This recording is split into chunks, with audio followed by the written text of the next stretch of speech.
Progress. Okay, thanks. This is a meeting of the Wellfleet Selectboard, Tuesday, August 19th, 2025, at the time is now 6:02 p.m. Here at the Wellfleet Adult Community Center. And as customary, we will begin the meeting with announcements and public comments. Public comments are limited to no more than 3 minutes per speaker and are allowed to speak once during open comments. The board will not deliberate or vote on any matter raised solely during announcements and public comments. Or do we have any announcements from the board or town administration? No. Ryan or Josh? Anything?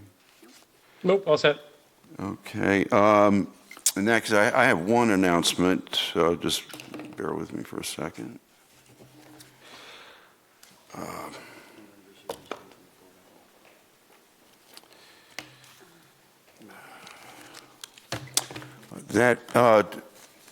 The Select Board and Town Administration have been dealing with the issue of beach sticker eligibility per the level of property taxes. This has been before the Select Board. It's been ruled on by the Select Board, appealed to the Town Administrator. We've been dealing with this for quite a while, and I just want to make sure it's understood that this issue has been settled. It's over. If anybody does plan on speaking to it during public comments, they're welcome to do so, but I just want to make sure that that's understood. With that, no further announcements, then I'll open the room to public comment. Seeing none, do we have any online? Yes, Mary Ann. Who? Mary Ann. Mary Ann, would you unmute and identify? Thanks. Hi, I'm Mary Ann Boswell, 55 Railroad Ave. I just wanted to say that I see on later on the agenda that there's a discussion about ADUs in the seashore, and there won't be public comment at that time. So I just wanted to say that I hope that if there is, certainly you guys discussing this is great. But I think that there should be public comment if what we are in any way contemplating going against existing federal rules. Thank you. All right, thank you. Is there anyone else? Oh, How's everybody doing? okay. Could you identify yourself? Yep, my name's James Stanley. I live at 10 Bayview Road with my wife, Kirsten Anderson, and our 2 daughters. My comments tonight are about agenda item 6D. My wife, Kirsten, has given public comment 4 times over the last 3 months about increasing cost sharing for mandated IA septic installation systems. As you know, the prices have escalated. It's our hope that tonight you decide to vote to increase municipal cost sharing for other families who may be stuck in a similar position as ours. However, as we understand it, we are the only family that has had to sell our home due to this regulation. Instead of an estimated $10,000 repair, due to the triggers, the ill-conceived triggers, we've been saddled with a $91,000 installation. It took several years to save the money for our down payment for our home while living in affordable housing in Truro. Unfortunately, after living on the Cape for 14 years, 8 of those being homeowners in Wellfleet, we've arrived at the end of that story. So, although you all have taken time and consideration in trying to repair what the Board of Health put in place, I ask that you do it at a quicker pace. Because although you all meet every 2 weeks, we are living currently in a house without being able to use our restrooms for public, or our stove, due to the fact that they're doing the installation now in August, and we're unable to afford to find another place to live as we live in Wellfleet in August. So obviously, this has been a financial blow for our family that we're going to struggle to recover from. I just hope that you all figure out a way, a path forward, so that you don't force out other families like ours. Thank you. Thank you. Yes, Citizen speak, because I've never done this. pardon? Citizen speak. Yes. Yes, yes, absolutely. Never done that. Just if you could identify yourself. My name is Chris Viprino. Thank you for the opportunity to speak to the board. I'd like to update you on the progress of my son Christopher and his replacement boat. As you know, his boat, the Lady Irene, was lost due to negligence in the fire at your uninsured marina. He lost more than just a boat that day and everything in it. His heart and soul were also in that boat. And 4 months of income were also lost as a result. We've been so fortunate to have the support of your community and many communities on the Cape, as well as the fishermen and even the contractors working on the Rock Harbor bulkhead. Christopher is finally back out in the bay, putting in 13 to 14-hour days. After hundreds of hours and a lot of expenses getting this boat ready, he works harder than anyone I know, and of course his insurance has gone up, and the policy does not allow him to come into the Wellfleet Marina. My original intent was to bring you an update of good news following the terrible events of last spring. Then I watched the August 5th board meeting where it was brought up that the electrical issues at the marina have been an issue since, I believe you said you started serving here, and we know that's true. Also that there has been yet another electrical problem. The pedestals are stretching and there was a live wire. When I heard that, it took me right back to the morning of April 3rd, standing with my husband at the pier, watching my son, watching his boat burn. You know how hard it is to stand by when your children have setbacks? Well, this was huge and horrible. If only you had an electrical engineer doing a site visit and a thorough walk through of the pier and better functioning electrical system before then, maybe none of that would have happened. Thank you. Thank you. Is there anyone else in the room? Anyone online? No. Okay. In that case, we will move on to the consent agenda. Is there anyone on the board who wishes to remove either of these two items?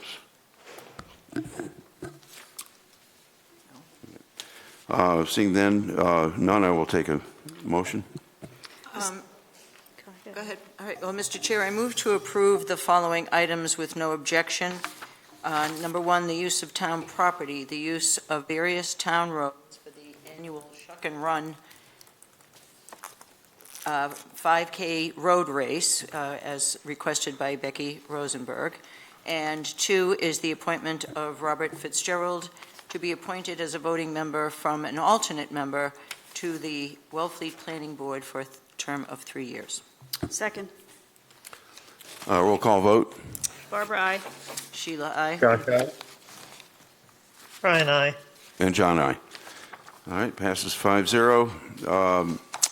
We'll move on then to, congratulations, Mr. Fitzgerald, and thanks for stepping up. Now on to public hearings. The amendment to the special event liquor license for the annual Oyster Fest to include spiked seltzers as an alternative to beer. Have anybody to speak to that? Carly's on. Hello. Hi, everyone. Hi. Hi. Carly Bertrand, Operations Manager for Wellfleet Oyster Alliance. We just wanted to just come before the board. We often provide a non-beer wine alternative, such as a Truly. This year it's a Sun Cruiser. It's actually less alcohol than some of the beers that we serve, but we just wanted to make sure you were clear that there is actually alcohol involved. It is a vodka-based beverage. Okay. Okay. Does anyone have any questions on the board? As this is a public hearing, do we have any comments or questions in the room? Seeing none, any online? Mr. Chairman, Yeah. for the sake of being parliamentarian, we probably should have called the public hearing to order, Oh, and then. you're right. Okay, and then just follow that process, please. Okay. Thank you. I will, I move to open the public hearing on the Wellfleet Oyster Alliance amendment to the special event liquor license. Second. A roll call vote. We don't have So to. that's what we don't have to vote to close it. open. We close it with a roll call vote. Sorry. Correct. So I think Mr. Guarino was suggesting that maybe the public hearing notice be announced at the beginning of the hearing, so. Yeah, okay, my bad. So that's all. If you want to just read the, Thank you, Barbara. yep, and then that's good. Okay, in accordance with Massachusetts General Law, Chapter 138, notice is hereby given that a public hearing will be held on Tuesday, August 19th, 2025, at 6 p.m., both virtually and at the Wellfleet Community Center, 715 Old Kings Highway, to consider the following. Application received June 3rd, 2025, for a special beer and wine alcohol license for the Wellfleet Oyster Alliance Annual Oyster Fest, Thursday, October 16th, 2025. Amendment to the license to include Truly/Sun Cruiser. These alternatives, which contain vodka, are below the ABV of most beers at 4.5% to 5% alcohol. Okay, would the chair like a motion? Well, if we have no further comment, is anybody online? No. Okay. Could I grab that back? I'll take a motion then. I move to approve the application received June 3rd, 2025 for special beer and wine alcohol license for the Wellfleet Oyster Alliance Annual Oyster Fest Thursday, October 16th. Amendment to the license to include the Truly Sun Cruiser alternatives. Second. Do we need to mention the fee increase? Yes, thank you, Mr. Chairman. I was reading from the wrong thing. To amend the fee paid to the town from $375 to $525 for the weekend of Oyster Fest. Second. Roll call. Tim? Thank you. Tim Sayre, before you take your vote. WOA, as we know it now, Wellfleet Oyster Alliance, has helped us down multiple times. I used to be the one that always said they should pay more, but I'm going to speak in the opposite direction this time. I don't understand why the license fee is being raised on them when they've offered to pay for all kinds of things in this town, offered to do engineering for the ice machine. They've given grants to the Shellfish Constable when she's asked for them, all kinds of different stuff. So I don't understand why the fee is being raised. And I wish you would reconsider that, make an amendment to it that you're not raising the fee and just allow them to do what they asked to do. Thank you. Through the chair. Yes. I understand the concerns, but this is the proposal from admin and the departments, and I would not change the motion or the amount. Thank you. I concur. We did not have that voiced at this opportunity. Let me ask Ms. Bertrand, Was that it? if she's from the Wellfleet Oyster Alliance. She's on the Zoom meeting. If she has any observations about this. Well, I mean, I'm eternally grateful to the gentleman who just stood up in our defense, and I couldn't agree more. However, we understand that there are procedures in place, and we're not really here to waste anyone's time or to go backtrack. So we just want to do the right thing by the town and go through it swiftly. So, but again, with gratitude to the gentleman who just stood up, that was really nice. Okay. Thank you. Mr. Chairman. Yeah. The difference in the fee structure is because the Mike. The difference in the fee structure is because the ones in the past have been simply beer and wine. This is considered all alcoholic as you're adding an alcohol beverage. So the the $25 or 30, It's a different- 125. Right, it's a difference per day. That's the difference in the Yeah. fee between a beer and wine or a wine and malt license and an all-alcoholic license. All right, and we don't have the ability or the power to change that. That's an administrative, Going to. For 3 days, it's $175 a day. okay. for the Well, 3 then the days. motion stands as is, and it's been seconded. If there's no further comment, I'll take a roll call vote. Barbara, aye. Sheila, aye. Josh, aye. Brian, aye. And John, aye. All right, that passes 5-0. Thank you, Ms. Bertrand. Thank you. And now I'll take a motion to close the hearing. Mr. Chairman, I move to close the hearing. Second. All right, roll call vote. Barbara, aye. Sheila, aye. Josh, aye. Brian, aye. And John, aye. And now we come to use of town property. Item A, the approval for Mr. Alexander Toller to have pedicabs in use during Wellfleet Oyster Fest. Is Mr. Toller present? Mr. Chairman, he is not present, and we don't see him available online either. Can I assume he was notified? Oh, yeah, he was well notified. Okay. Mr. Chairman, after having discussions with a number of people in town who work the Oyster Fest and knowing how busy it is in here and the traffic patterns and the problems that we had last year, not with this particular gentleman, but with other companies that were running the bicycles, if you will, the bicycle taxis.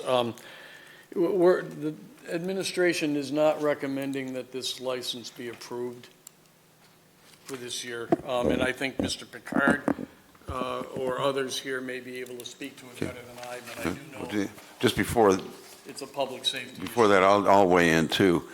I spent a fair amount of time in Provincetown working as a musician.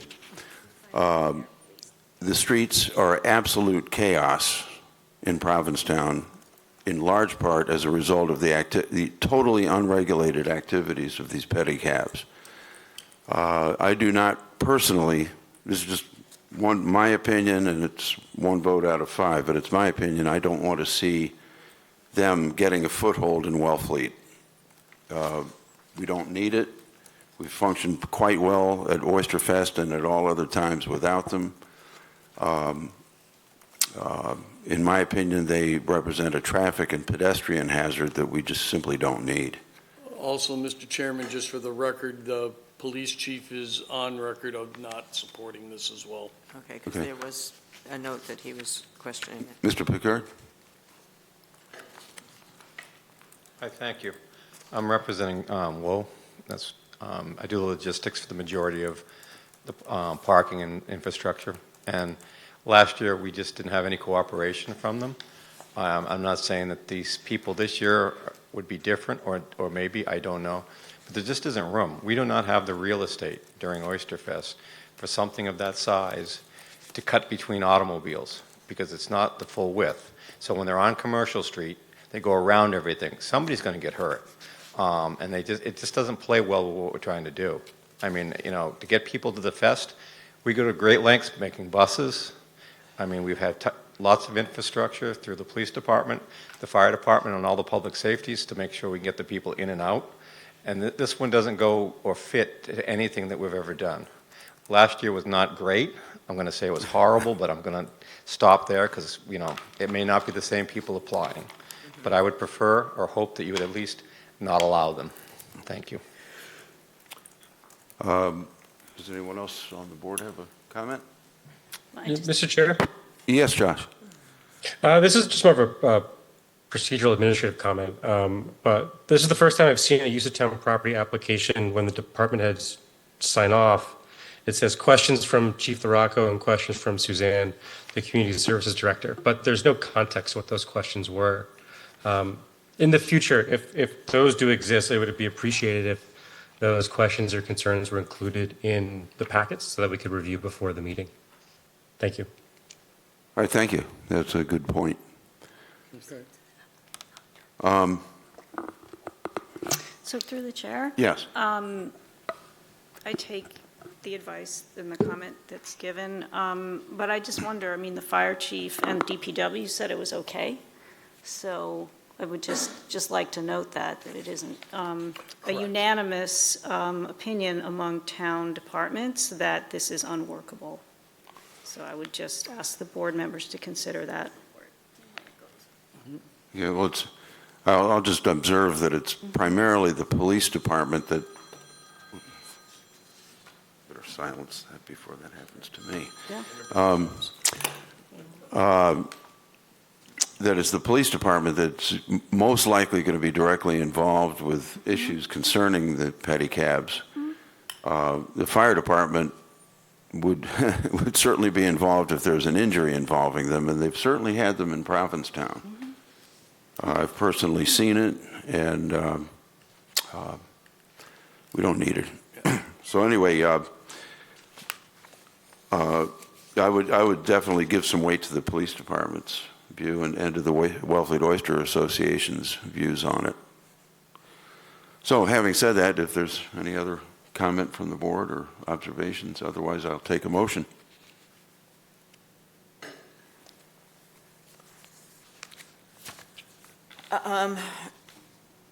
You know, I understand that, you know, this is a person trying to provide a service, and, but I agree. I think that we have, it is kind of crazy at Oyster Fest, to the point where we've really had to watch the crowds itself. So, even though it's a great intention, I don't know how it would fit. I mean, I thought of that when I first saw this. I didn't know that there was previous experience that didn't go well.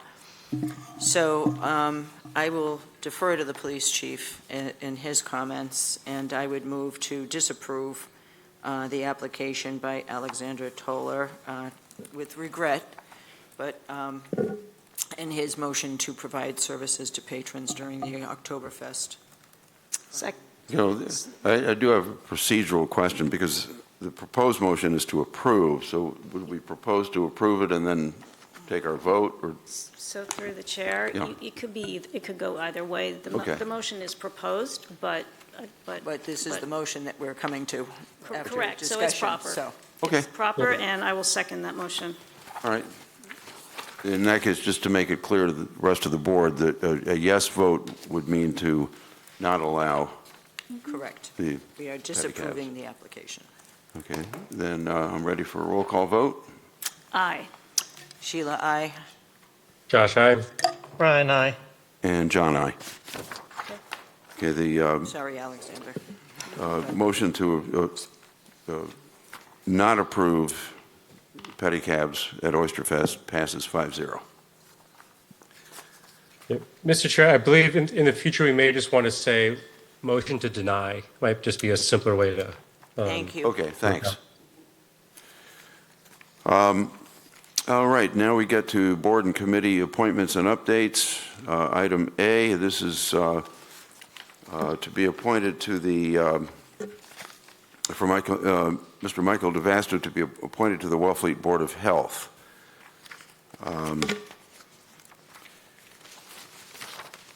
And I'll now open that discussion on the board.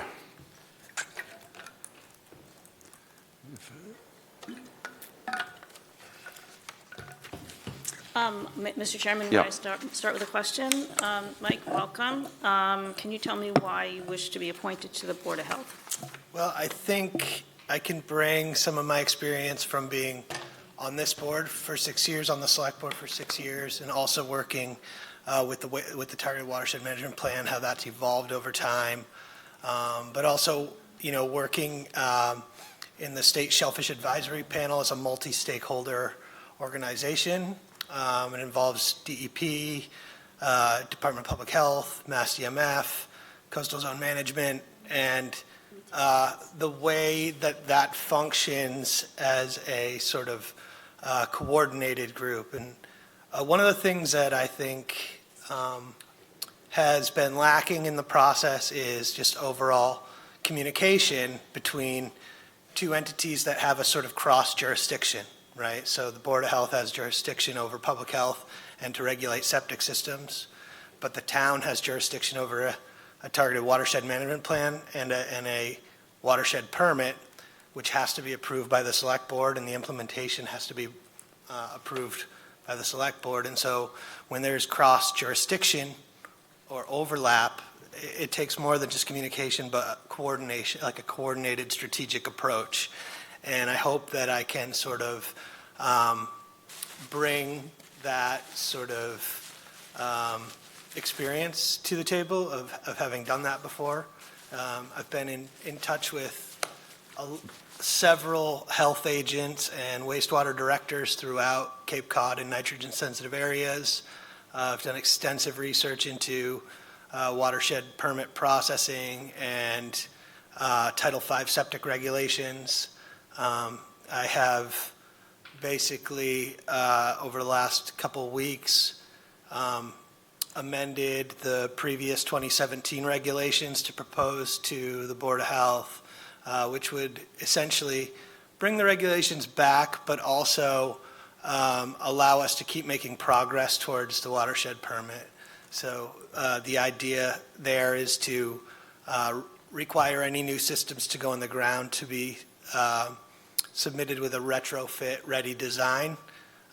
So they would be designed to be a system that would be able to be retrofitted up to the best available nitrogen reduction technology standards that the town would like to see. And then those new installations would also require administrative consent order, which essentially would require the upgrade if your property is determined to be upgraded through the targeted watershed management plan, the watershed permit, within 2 years of written notice, or within an alternate town proposed timeline through targeted implementation.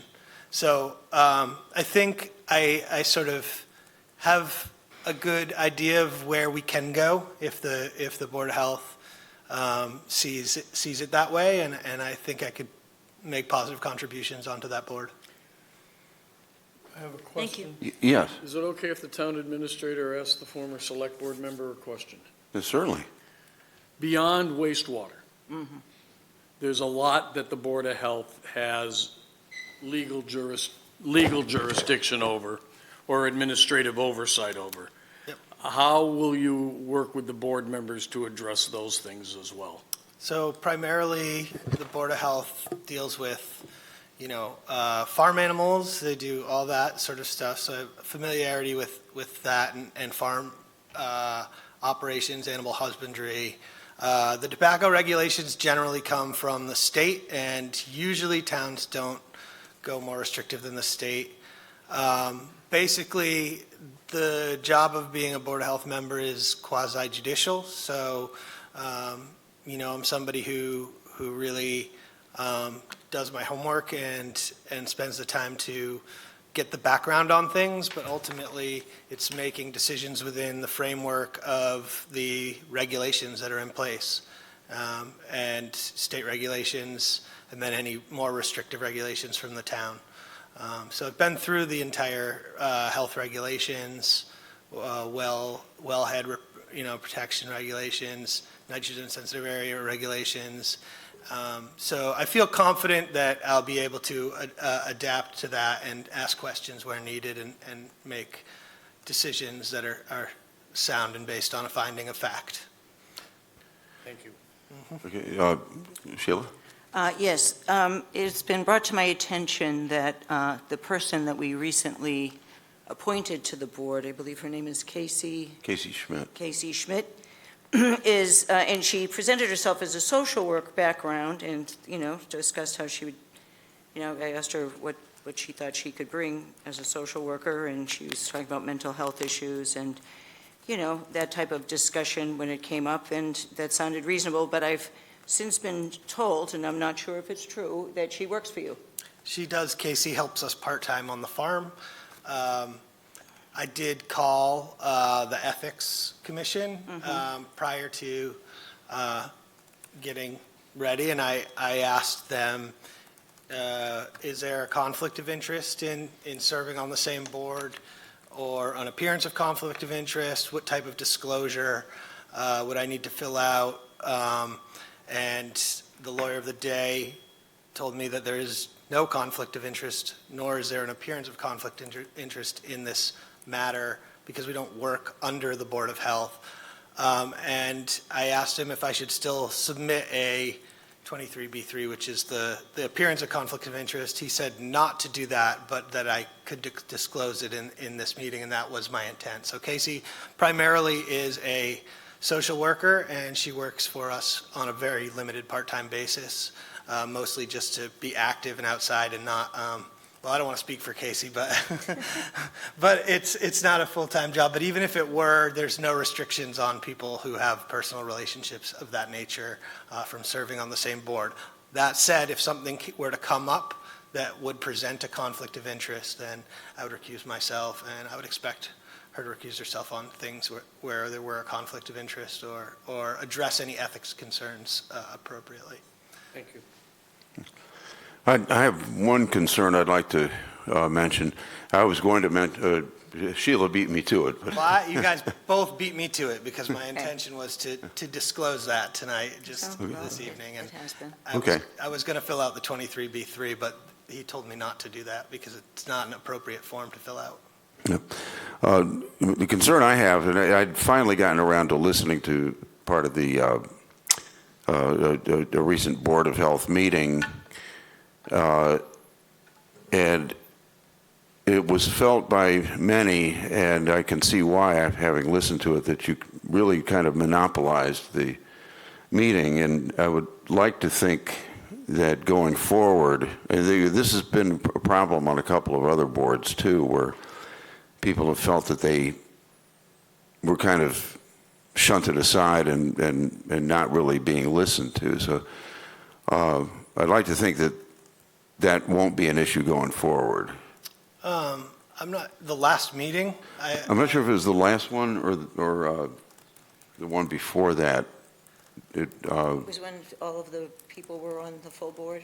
Yes. Before the members resigned? Yes. well, I do acknowledge that I have been quite critical of the process and the regulations, but the reality is I spoke only during public hearings when called upon by the chair, and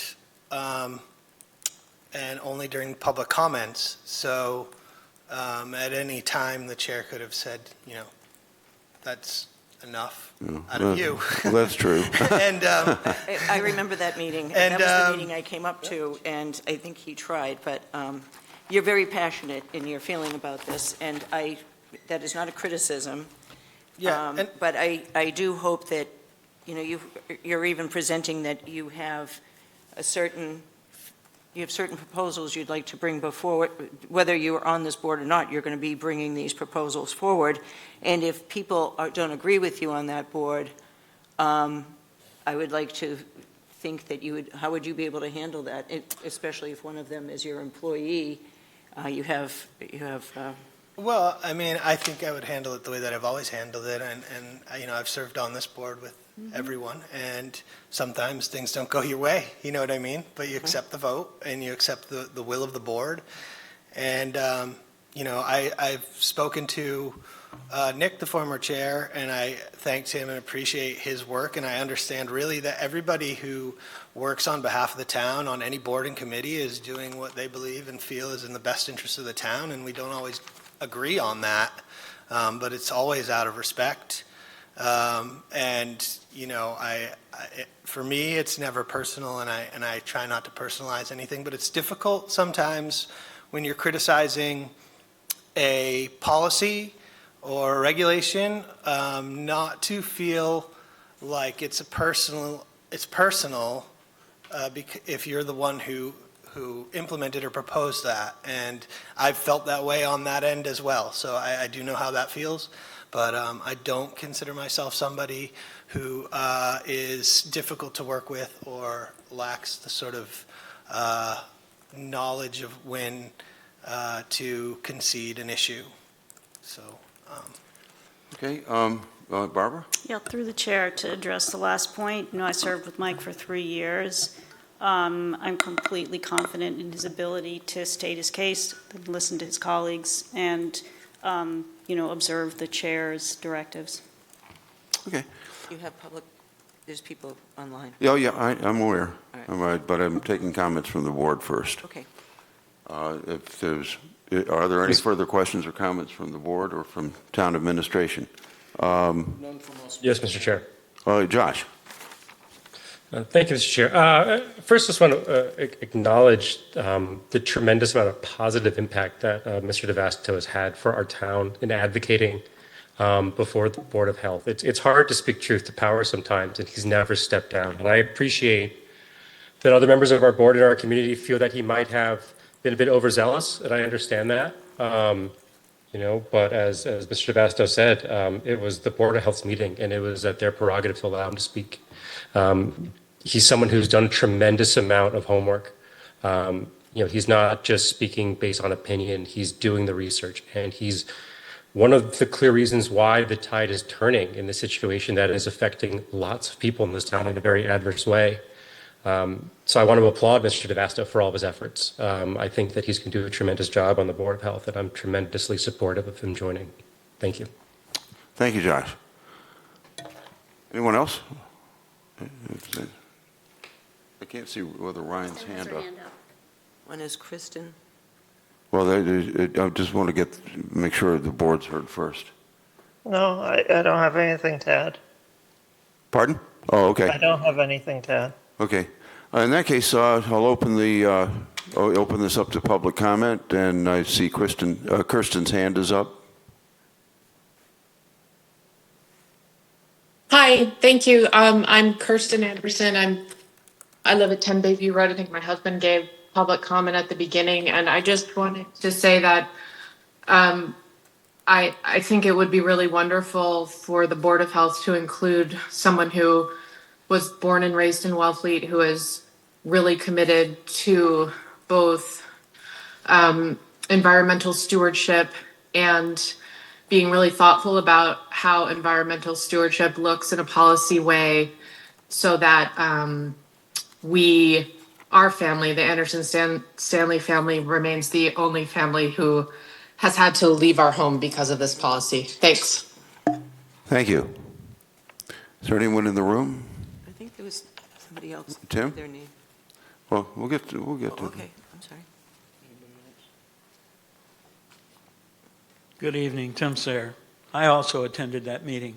It was up to the board chair to shut down if he wanted to shut down. He directed Mr. DeVasto and Mr. Curley to speak. He also allowed them to speak. To say that they spoke too long is disingenuous. It's not fair to them. They brought their passion, which is what we need on boards. You don't see people kicking the doors down to join these committees. Okay, he's offering to join it. I've spoken to him multiple times about the needs of the health department. He's well versed in many different areas, and I hope that you move forward and listen to Mr. Yeston. He also spoke to the same points I was going to make, so I won't repeat all of them. Thank you very much. All right, thank you.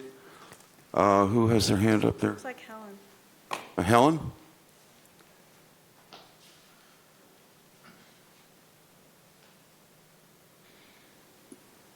Can you hear me now? Mm-hmm. Okay. I think Mr. DeVasto's deep knowledge of shellfishing and his being on that board is one of the most valuable things he can offer.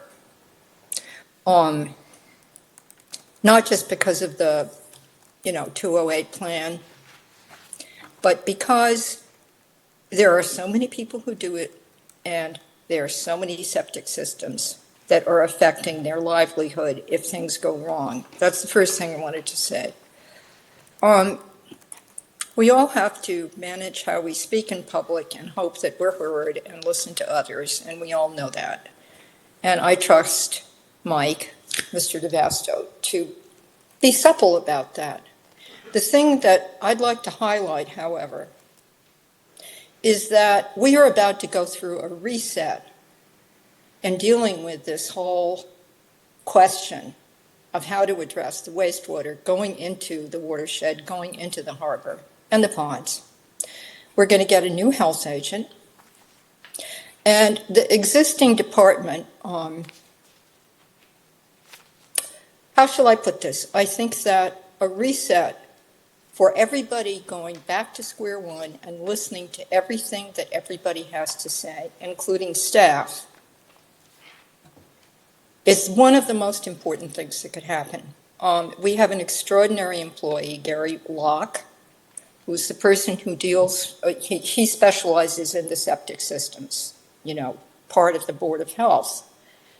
And I think that people have been backed into corners. I'm not talking about Gary now, but that starting from square one on this topic, no matter how much information you already have about it, and Mike is very, very informed. He actually knows things I don't know, which makes me happy, because I know a lot about septic systems. But I just hope that that part goes well, particularly because I went through something like that when I was on an advisory committee about water issues, and in 2003 I got to be on a water commissioner on the select board, and I had to reset my whole approach, and it wasn't easy. Anyway, good luck, Mike, if you get on tonight. Thank you. Thank you. I'll just observe, too, my comments weren't meant to be negative in nature, and I completely agree with Josh, and I would further add that had some of the ideas that you have presented on the basis of all the hard work you've done been incorporated earlier on, we might not be where we are right now. So having said that, I'll defer to the next person who's on. Sharon? Sharon Lager. Hi, yeah. I just want to say that although I am on a couple of housing committees, I am speaking for myself right now. And I will say that I have been on the Housing Trust with Michael DeVasto for 3 years since its inception until he stepped down. And I would be very happy to have someone who has had a housing background involved in making some of these decisions on the Board of Health. The sewer and septic and regulations for sure, but other things that may come before the board as well. I think that it would be really great to have someone who has been involved in housing and affordable housing for a period of time. So thank you. Thank you, Sharon. Is there anyone else with their hand up? That's it, Mr. Chairman. Okay, in that case, I think it's time to take a motion.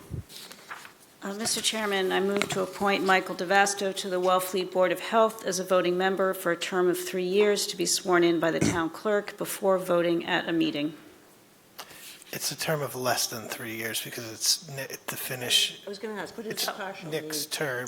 Okay. It would be until Well, the it's next just- election. It would, and it then would be that the term- June, it's June 2028, I believe. Yeah, because he was just appointed for a 3-year term before Yeah. so it's technically 2 years and. Till June. Like 10, June 11 30th of months or 2020. something like Yeah, that. just that Okay. date, I think, June. Just to interject, it's this board's discretion to what term we appoint Mr. DeVasto. We don't have to backfill a vacated position. It's not an elected position. We can elect him for a 3-year term if we want to, or I, appoint. through the chair, I would not want to start down that road of Right. having expiration dates kind of out of sync. So I think it should expire when the term expires. All right. So then, would the motion then be to appoint Michael DeVasto to the Wellfleet Board of Health as a voting member through June 30th, 2028, to be sworn in by the town clerk before voting at a meeting? Second. A roll call vote. Barbara, aye. Question. Oh. Ryan? So the charter says that It's a 3-year term, and the terms have to be overlapping. So on the Board of Health right now is what, Ken Granlund, Katie Cushman, and Casey Schmidt. Is there anybody else? No. Okay. All right.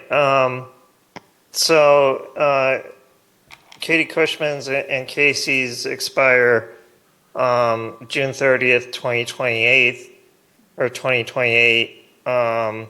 Ken's expires in 2026. The 2 vacant positions and 2 alternates. So either the 2 vacant positions would expire in 2027, or one of them would expire in 2026 and the other one in 2027. Michael? So through the chair, maybe to admin, are we appointing him to one of those vacancies? Because I have Sarah Blanford who would like to Okay. be on, but only partial, so she can see if she likes it. Okay, so She'll then, be on your September 2nd meeting. okay, so then it should be just June 30th, 2027, Mr. Chair, if that's correct? Yes.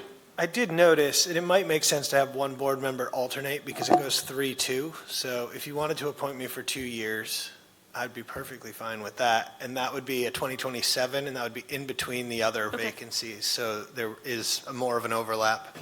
I'd Yeah, it's like the select board where, there's an odd year where there's, only one of the positions up for election. And then for the other ones, it's 2 positions for each of the years. Okay, so thank you, Ryan. I'm glad you pointed that out and corrected that. So I'm going to move to appoint Mike DeVasto to the Wellfleet Board of Health as a voting member for a term to extend through June 30th, 2027, to be sworn in by the town clerk before voting at the meeting. All right. Second. Okay, roll call vote. Barbara, aye. Sheila, aye. Josh, aye? Ryan, aye. And John, aye. Congratulations, Mike. Congratulations, good luck. Thanks. All right. And thank you for stepping up to the plate. And I know we're going to appreciate it going forward. Well, Mr. Chairman, Yes. with the board's permission, I would recommend that we move under Select Board Business Item B to the top, and Item A to come subsequently after that, so the folks with the ADA discussion don't necessarily have to stay through the whole discussion on the other. Right, okay. Okay, do we need to check with the people from Ty and Bond on this, or? No, they won't be here tonight. Oh, okay. In that case, yeah, I'm fine with that. Thank you, Mr. Chairman, for the board's concurrence. Yeah, I'm just looking for, So that is, In that case, we are at item B. We're going to take out of order. Discussion and possible votes by the board allowing ADA funding as a separate line item in the town's annual operating budget to address ADA improvements.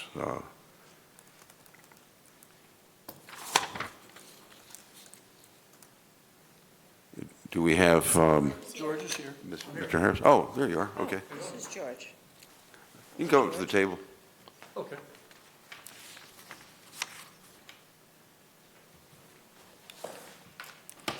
Thank you. I have a couple members online and one here joining us, so if you have any questions. This is the third time that I've talked with you.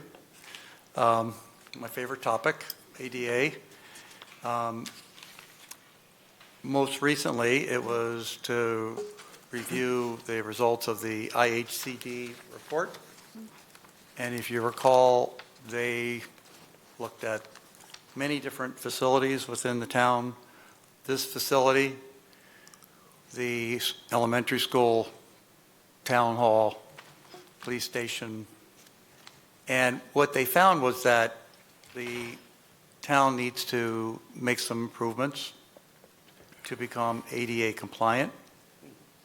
And most of the areas that need to be improved are in the area of counters and workspace.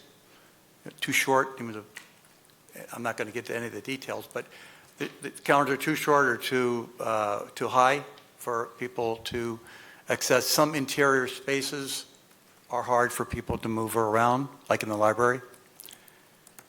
There's also the toilet rooms or bathrooms. I think all except the ones that have recently been renovated are not in compliance. And this, of course, includes the ones at the beaches. And also doorways, not enough spacing, can't get a wheelchair around, can't turn, etc. They aren't like significant things. To me, the toilets are a little more significant. So in that report, the contractor said to make all these changes, it would cost somewhere in the order of $367,000. And they itemized it. Doesn't include the engineering part of it, specs and so forth, and maybe some of the town labor. I know Jay's on the line. I've spoken with him a little bit offline on this. So fast forward to that meeting, to the budget meeting, which I also attended, and we were told that people for ADA, and I think town administrator also mentioned this, that the ADA component for improvements were included in the town department budgets. So the police department would have their stuff, the DPW would have their stuff, and they would add the ADA component, if anything, to it. It was hard to extract that. And I know this is tough budget time, and our team, when we met afterwards, the words remembered is someone said, oh, the budget is locked and loaded. Done. Meanwhile, the town is not in compliance with ADA. It's pretty serious.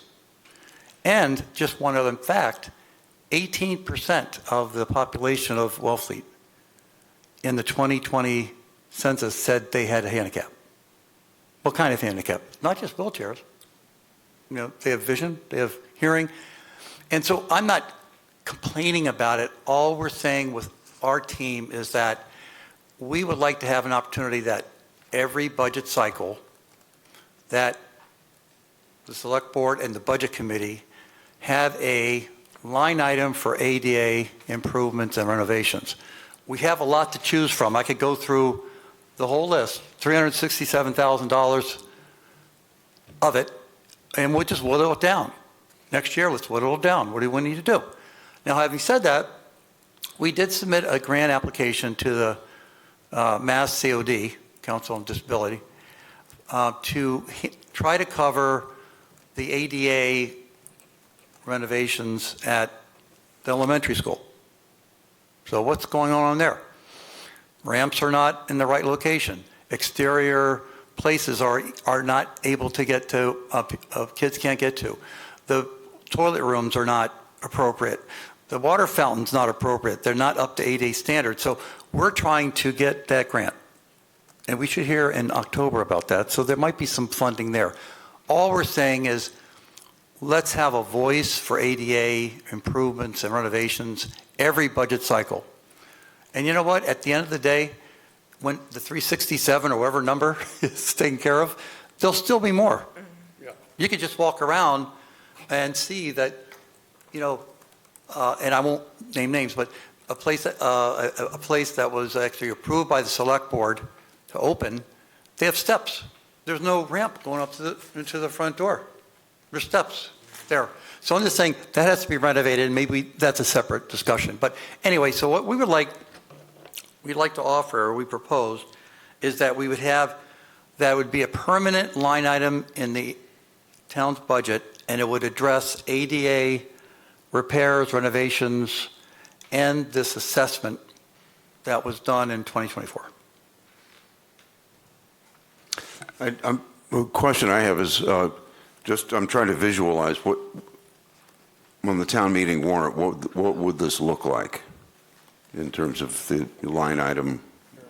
It's in the, I've already placed it in the Oh, warrant. no, there's an article in the warrant. There's another article on the warrant that 30 seconds. It's to allow monies raised by tickets for people who park in ADA places illegally, $1,500 a year, $2,000, that we could use it for ADA purposes. That's in the warrant. Well, I saw that. This is just for the select board to make a motion to have it every budget cycle to say, hey, what are we doing with ADA? We need to address these things and separate. We're not saying $20,000 or $80,000 or $10,000. All we're saying is let's have a provision to address that.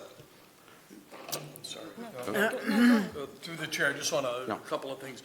Adding it to the budget is not, adding it to the budget if the board wants to put the line item in is not difficult. The question will become, if it's funded solely through the ticket proceeds, then it would we'd have to think of a revolving account, but I don't think that's the best way to go. We wish. We had someone check, it was $1,500 for up to year to date. Yeah. The other thing I just wanted to mention, Jennifer Workin at the library has also applied for a grant. There was about $17,000 or $19,000 of items identified in the big report. And the grant that she, I think, is getting will cover most of the cost of those estimates that were given in that report. We are working on ADA issues. We do need to add it to the budget if the select board deems fit. There are other things that we need to look at too. We should have headsets at the town meeting for people that have hearing impairments. We should be better, even though we offer it in the notice, better interpretation, translation services. I'm sorry, I had a Closed caption in the. yeah, well, closed caption or language, that can get transferred, like your phone can transfer things into different languages now. So we're looking at those technology pieces as well as other departments are looking. We did just get the report back in draft form from the company that's doing the whole facility assessment, where we added an ADA component to it too. Once Jay and I get through discussing it and getting the final report back on that, that will be helpful as well. It's not to add to or detract from, but just to help. Yeah, and we had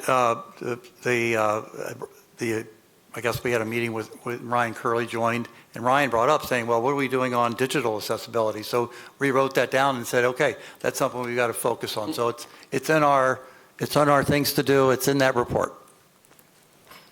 I'll go after Barbara. Barbara. Thank you, Sheila. Thank you, Mr. Chairman. So through the chair, I'd just like to thank George and the commission for bringing this back to us. You did this the right way. You came to us with a proposal. That didn't take hold, so you've brought back another proposal, which I fully support and hope my colleagues will support as well. It's not just for the 18% of people who live here that we need to do this. We have guests from around the world who come here, and they should find this to be a legally compliant place to visit. So thank you for bringing this. I don't want to repeat myself, but I just hope that we will give direction to administration to make this a budget item. And as George suggests, we can knock this out, 50 grand a year, whatever the fee is, however we set this up. It's doable, and we're legally required to do it. So thank you. I'm sorry. Go ahead. No, one other point is we're in the process now of the RFP for the beach bathrooms for a new design. 4 new beach bathrooms on the 4 public beaches, or 3 public beaches up there. So we're working that as well. So just it's always in our thoughts when we're looking at new programs. But is it in the budget? Yeah. Well, some of it is, but maybe not as pinpointed, but certainly when the departments are looking at what they have to do, and if they're looking at buying new things and new beach mats and all those types of things that we try to do to try to make accessibility better, we know we have a lot more to do. I mean, we have washrooms in town facilities don't meet ADA standards. And a good way to think about this, it's about $40,000 a shot. Yeah. To upgrade. So just think you have beaches, you have 2 or 3 town offices, that's, it's 150,000, but it'll be brought up to snuff. And people who have a disability can access the town facilities. I mean, I think, pretty important. And John Bugby, just one other point, he's doing the RFP on that, but we're also doing the town hall bathrooms, the public bathrooms in town hall, so. Perfect. Sheila? Yeah, I also support this. And how I see it is in working with the commission in kind of ticking off that list. And if departments can get a grant, say the library gets a grant for 75%, put that 25% on the town warrant for people to understand this is where this is going. But I thought about this a lot because I think it was yesterday or the day before was it the 50th anniversary of the ADA enactment? Mm-hmm. And they had Bob Dole, they were quoting him, and he, as you know, was wounded in World War II and lost his arm, and he could still walk and talk and fight in Congress, but he did describe what it was like to be a person with a disability and how it is, you're looking at a flight of stairs, and to someone that's nothing, but to someone that's having trouble, it is a big thing. So I think we do want to we have to recognize that everybody, we all have different challenges, and we have to help those who have physical challenges in that way. So however we can manage it, I'm all in support. I have a question. This is just a technical question of how something gets funded. The marina restrooms, there's a handicapped restroom as part of that complex, and we found out that the plumbing, the waste plumbing for the toilets was, I don't know how this could have happened, but they used a grossly undersized waste line for the toilets. So nothing can happen until that gets dealt with, and that's not going to be cheap. And since they operate off of an enterprise fund, maybe this is a question for the town administrator, actually, is how does that work through the ADA? Well, I mean, it can work in a number of ways. It could go into their budget as part of the enterprise budget, and we build the fee structure around that as well. I would caution that, because right now the fee structure that we have down there isn't enough to carry the operation, and that's something we got to work on. The other thing is, if we did an ADA line item for townwide ADA things, I think we would be within the town's right thing to do. I don't mean right to look at that as a public facility, and we could renovate it as a public facility, and still put the care and custody of it moving forward in the cost of it moving forward under the enterprise fund.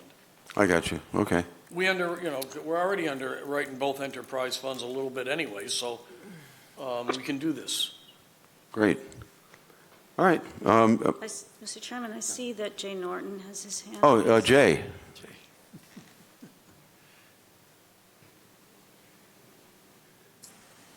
There you go. Thank you, Mr. Chair. Jay Norton, DPW Director, for the record. I just want to make a point of clarification. Obviously, we appreciate Mr. Harris's comments here, and we're working towards solutions to upgrade our facilities. And as the town administrator mentioned, the beach bathroom upgrades, we're including ADA upgrades as well as the outside town hall bathrooms. But when we went through our capital plan for FY26, I incorporated all of the accessibility upgrades that were mentioned in that report. However, when it's printed in the town warrant, you don't necessarily see that as a line item. So basically what happens is, we have a capital plan for each facility, and that includes HVAC, plumbing, lighting, flooring, you name it.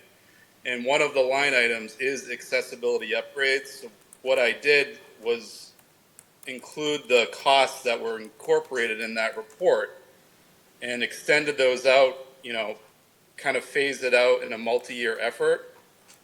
And what you see in the warrant is, for example, like town hall building and maintenance repairs, you'll see an amount, and that amount includes the average of what is needed for that particular fiscal year, which includes accessibility upgrades. So when you're reading that, you might not understand that it includes those components, but it does. Okay. So I just want to make that clear, and I know what Mr. Harris is trying to do is to make it known for when we do go to town meeting that these, light items are shown and people know what this money is used for. But I just want to make that known that we did incorporate all of that, all those cost estimates into our capital plan. All right, thank you. Go ahead.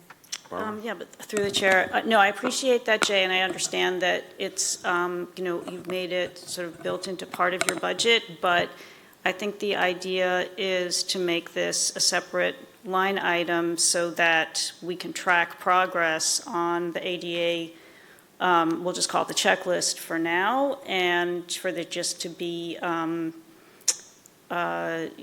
just to kind of elevate it in the consciousness of everyone dealing with the budget, and so the public knows that is an item that we're looking at, and it doesn't have to be just absorbed into the DPW budget. So obviously you and Tom know way more about putting a budget together than I do, but I just think it needs the visibility and, I don't know, trackability, just for the progress that we are making on those items in particular. But I would never mean to suggest that, you're not conscious of it or that Tom isn't conscious of it. So thank you.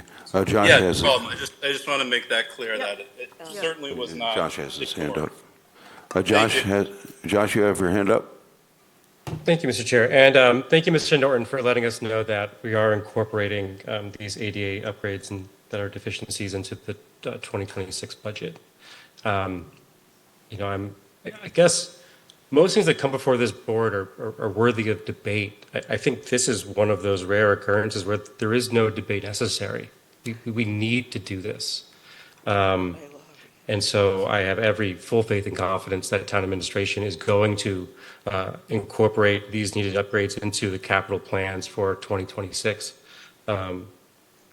However, it's the first question I'm going to ask when it comes to budget season. And if they're not incorporated, I'm not going to be able to support the budget. And so we absolutely have to start making improvements. Thank you. Sheila? So I just wanted to, kind of just talk about how, so Jay has this built into his budget. Could that be reflected even in a conversation about, like, if it comes up with money at town meeting, Jay is asking for this, but the Commission on Disabilities could acknowledge that we're supporting this money, even that because it is in compliance with us, and even if it might not be under your budget item per se, I think it can work, correct? Is that how this would work out? Through the chair, absolutely. The other thing is, too, that if we put a line item in, and let's say we use part of the funding source is the handicap parking space violation fees, we'll know after a year what that is, and we'll know this year what it is, and we can plug that in. The other thing is, as we're going through the pieces of the capital plan, okay, that we've plugged in some amounts, if we're successful in the grant for the elementary school rehab, we'll go back and adjust those capital down to match that 367,000 as a number. But the ADA committee or the ADA line item, I envision as a smaller amount of money on an annualized basis to do other kinds of updates that aren't necessarily capital. It may be that can help buy some of the microphones that we may need for that type of thing. It may help us with large print things for the sight impaired, although a lot of people now use their phones for that. But there are things, and there in the ADA Center used to be in Boston. I don't know if it's still in Boston, but the New England ADA Center is very helpful with that. They used to be out of Portland, Maine, and then they came down to Boston. Yeah, I mean, just upgrading the website. Yeah. That would be a non-capital, but it would be something that. Right. It would be, Needed. yes, because they have administrative costs as well, so Mr. it could be applied. Mr. Josh? Chair, something you're aware of that the board may not be aware of is that I requested a future agenda item specifically to direct town administration and relevant committees to pursue a grant the state makes available to towns to upgrade their websites to be ADA compliant and to be more accessible. And so hopefully that'll happen soon. The deadline is in February 8th, I believe. So that will hopefully unlock funds for us to upgrade our website and make it more accessible. You want to tell them that? Through the chair? Yes. We're already upgrading our website right now to be ADA compliant. I've been working with a design from Civic Plus because it's state mandated that it has to be ADA compliant. So over the past 2 weeks, we've been working on a design and a layout so that it's easier for not just everybody, but ADA compliant as well. How we apply for It that should- grant? We didn't know about it at first because we had to upgrade, and actually, because we did it soon, before most towns, we got a cheaper rate. So it worked out better, but it takes, we probably won't be live until October, November, but then you'll see the differences are crazy. They're gonna be great. Josh, does the grant you're speaking of incorporate other aspects of website improvement? Or There are two separate grants that can be applied to improving a municipal website. One is specific to accessibility. The other is just general improvements. I'm thrilled to hear that the town is already looking to improve the website. I'd love to see it and volunteer my support if I can give it. But that sounds great. Okay, thank you. Do you have questions or comments? No, I have no problem. Do we have a motion to make? Yep, thank you. Mr. Chairman, I move to direct the town administrator to include funding for ADA compliance as a separate line item in the town's operating budget for fiscal 2027, I guess, And beyond. Yep. and thereafter, permanently. 27? Yeah, that would be right. Okay. Second. Roll call vote? Barbara, aye. Sheila, aye. Am I taking up all your space, or is that yours? Josh, aye? Brian, aye. And John, aye. Okay. Thank you so much. That is a commitment. Thank you so much. Thank you, George. Shows a commitment for Wellfleet. Thank you. All right, thank you, George. Mr. Chair, if I may? Yes, go ahead. I don't mean to go back. I should have made a friendly amendment. We may want to consider, we don't have to do this tonight, that instead of it being specifically regarding the Americans with Disabilities Act compliance, we may want to enlarge it just to being an accessibility innovation line item so that we can invest in a variety of opportunities to make the town more accessible that might not be directly within the purview of the ADA. But maybe we discuss that later. Okay. That could work. Yeah. Definitely that's kind of where it's going. Yeah, Anyway, yeah. great. All right, thanks. Thanks so much, everyone. Thank you. Thanks, George. Okay, now on to approval of the proposal from Ty and Bond for wastewater. Who do we have from Ty and Bond? No one from Ty and Bond will be here for that. Are you- The directive at the last meeting was for me to go back Right. and work on what the negotiation was and to provide the select board with the cost proposal that had been omitted from the last packet for Okay. So, we had, John and I met with Ryan Christenberry and other representative of of Ty and Bond. Really, what we're looking at here is basically what I told you in the memorandum. The first year is very well defined, in as much as we know we have to get the sewer regulations completed for Lawrence Road that can be incorporated to help start those regs on the larger sewer plant. There's design work, there is review work of the existing engineer, and the first year is well-defined. The year 2, year 3, just like our TWMP is adaptive, so will the need for of what we use the engineers for as we move into more design and defining the areas to be sewered and the embayments to be taken care of, either through cluster systems or EIA systems or other methods that can be used with the straight sewering. What we've done here is we've tried to break it out. We've got the basics for the year 2 and 3 that you saw, and it will really be up to the board in those out years to work with the engineers, determine where we are, and set the parameters for the more in-depth spending for years 2 and 3. John, is that fair? Yes, that's 100% accurate. I would say that we tried to define the first year as particular as we could, and then in years 2 and 3, we added as much as we could add while at the same time being able to quantify it because we had to go out to bid. So we had to be able to put numbers to the purpose.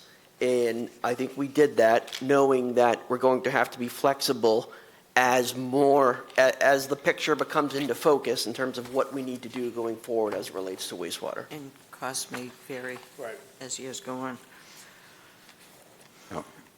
Most likely in the upward direction. Yes, unfortunately. Yeah, no, it's going to go up. It's not. It will. It's definitely not coming down. And that's why it would be good to. It is very, if the board is of the inclination, it is very important that we try to move this forward tonight or get direction from the board to find somebody else. I don't think we're going to find somebody else. No, on the basis of the discussions we've had so far, I would say, and given the urgency of getting started on a sewering plan, I would say sooner rather than later, unless somebody's got any serious questions about this. I don't. I don't. No, they gave a very thorough proposal with very detailed, and now we have detailed anticipated costs. Hey, Josh, you have your hand up?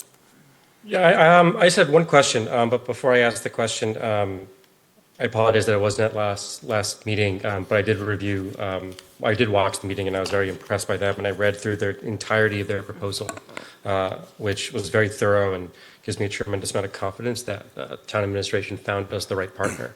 So I'm very excited to have Ty Bond be part of the team. The question I have is, given we have a lot of different members of the team now, what is the role of Mr. Horsley as we move forward, knowing that the TWMP that we submitted, there's going to be comments, there's going to be changes needed. I have no doubt that we're going to have to go through another round before it gets approved. Who is going to be the primary author of the TWMP moving forward? Will it be Mr. Horsley or will it be Ty Bond?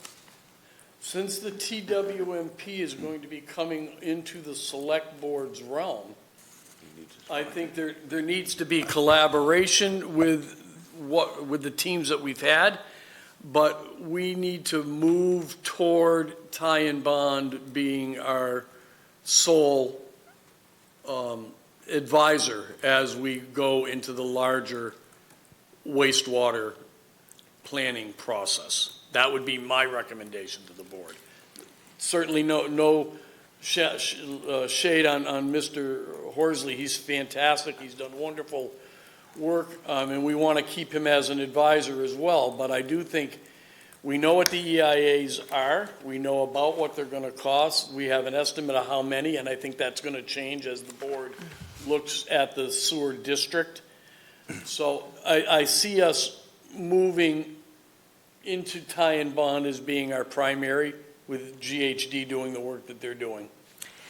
Mr. John? I would just want to add that I feel pretty strongly the same way that sewering is going to be, just as it has been in other towns, is going to be the emphasis needs to be on that, and that being the case, tie and bond seems to be the go-to. Yeah, go ahead. Real Huh? quick. John, real go quick. ahead, John. I did some research when we got the proposal from Ty and Bond, and they are absolutely the right company for Wellfleet at this moment. I also think they are the right company going forward. This is going to be, like you said, a huge lift for the town. We have a lot of great companies on board right now that are all kind of working and pulling in the same direction, but at some point where, like I said, it's going to come into focus where we're going, and I think Ty and Bond is the right pick. I think we have a lot of education that we need to provide the public. I think that'll be a big piece of what Ty and Bond does. I think we really need to spell out for the public where we are going with wastewater in a way that's easily understood and inclusive of the public. And we need to do that, and the work needs to start immediately. So I'll just add that, that's all. No, I concur with everything that's been said. If I may, Mr. Chair, I look at, Horsley, Scott Horsley and his team, that they really have helped us pull together this draft plan. And it's the plan, and they can be there to elaborate on different aspects of it. But we, right now, need real strong guidance on implementation and how we're going to carry this out, because, as Barbara has acknowledged herself, and I will second my own, I know a lot about wastewater, and I know the need for it, but I can't say that I know how to put it all together. So I do welcome their assistance and guidance as we go forward on this. And if I'm ready for a motion anytime to make a motion. I don't see anybody with their hand up. If there's no questions in here, then I'm ready for a motion. Okay. Mr. Chair, I move to approve the proposal received by Ty and Bond and direct the town administrator to sign the agreement with Ty and Bond, and let us know of our next meeting of how we're going to deal with all this. Roll call vote. Barbara, aye. Sheila, aye. Josh, aye. Ryan? Ryan, aye. Sorry. Okay. John, aye. All right, this passes 5-0. Mr. Chairman, the other thing this is going to do now that the board has voted this, it is going to force regular meetings of the Sewer Commission. I've been in contact with the chair of the Sewer Commissioners, and we're going to start setting regular meetings and moving that forward. So. Okay. So Is we've been warned. That's me. That's what I thought. I got voted that, didn't I? The more reason to have them. We've been warned. Okay, so that takes care of that business. Now we're on to business C, to discuss affordable dwelling units in the National Seashore. And we're not taking a motion. Barbara, would you like to open this? Yeah, sure. Thank you, Mr. Chairman. So I will just give an explanation of. Oh, yeah. Could Beth come up to the table? I'm sorry. Oh, yeah. Beth, come on up. Yes. I'm sorry. I didn't mean to interrupt. It's okay. Just give a brief introduction of why I asked for this item, and then rely on Town Planner Land Use Council, Beth Piles, to provide her legal opinion on the question that I brought to the board. So the question of ADUs in the seashore has come up in a couple of ways recently. One way is that now that the state requires municipalities to allow ADUs in any district in which residences are allowed, we have to start thinking about amending our ADU bylaw at town meeting. And the other place it's come up is in the Seashore Advisory Council, which is a body that we have, all the towns, seashore towns have a representative. Lily Green is our representative. Sheila is a representative of the county. And the issue was raised there by the superintendent. And the superintendent's position is that ADUs are not allowed in the seashore. And I'll rely on Land Use Council to explain this further. And there is a subcommittee of this advisory council that is looking at this issue, and there have been proposals that the advisory council may take some action on this issue on the theory, following the superintendent's suggestion, that ADUs are not allowed in the seashore. So in Truro, where I'm Land Use Council, I've provided my opinion on this issue.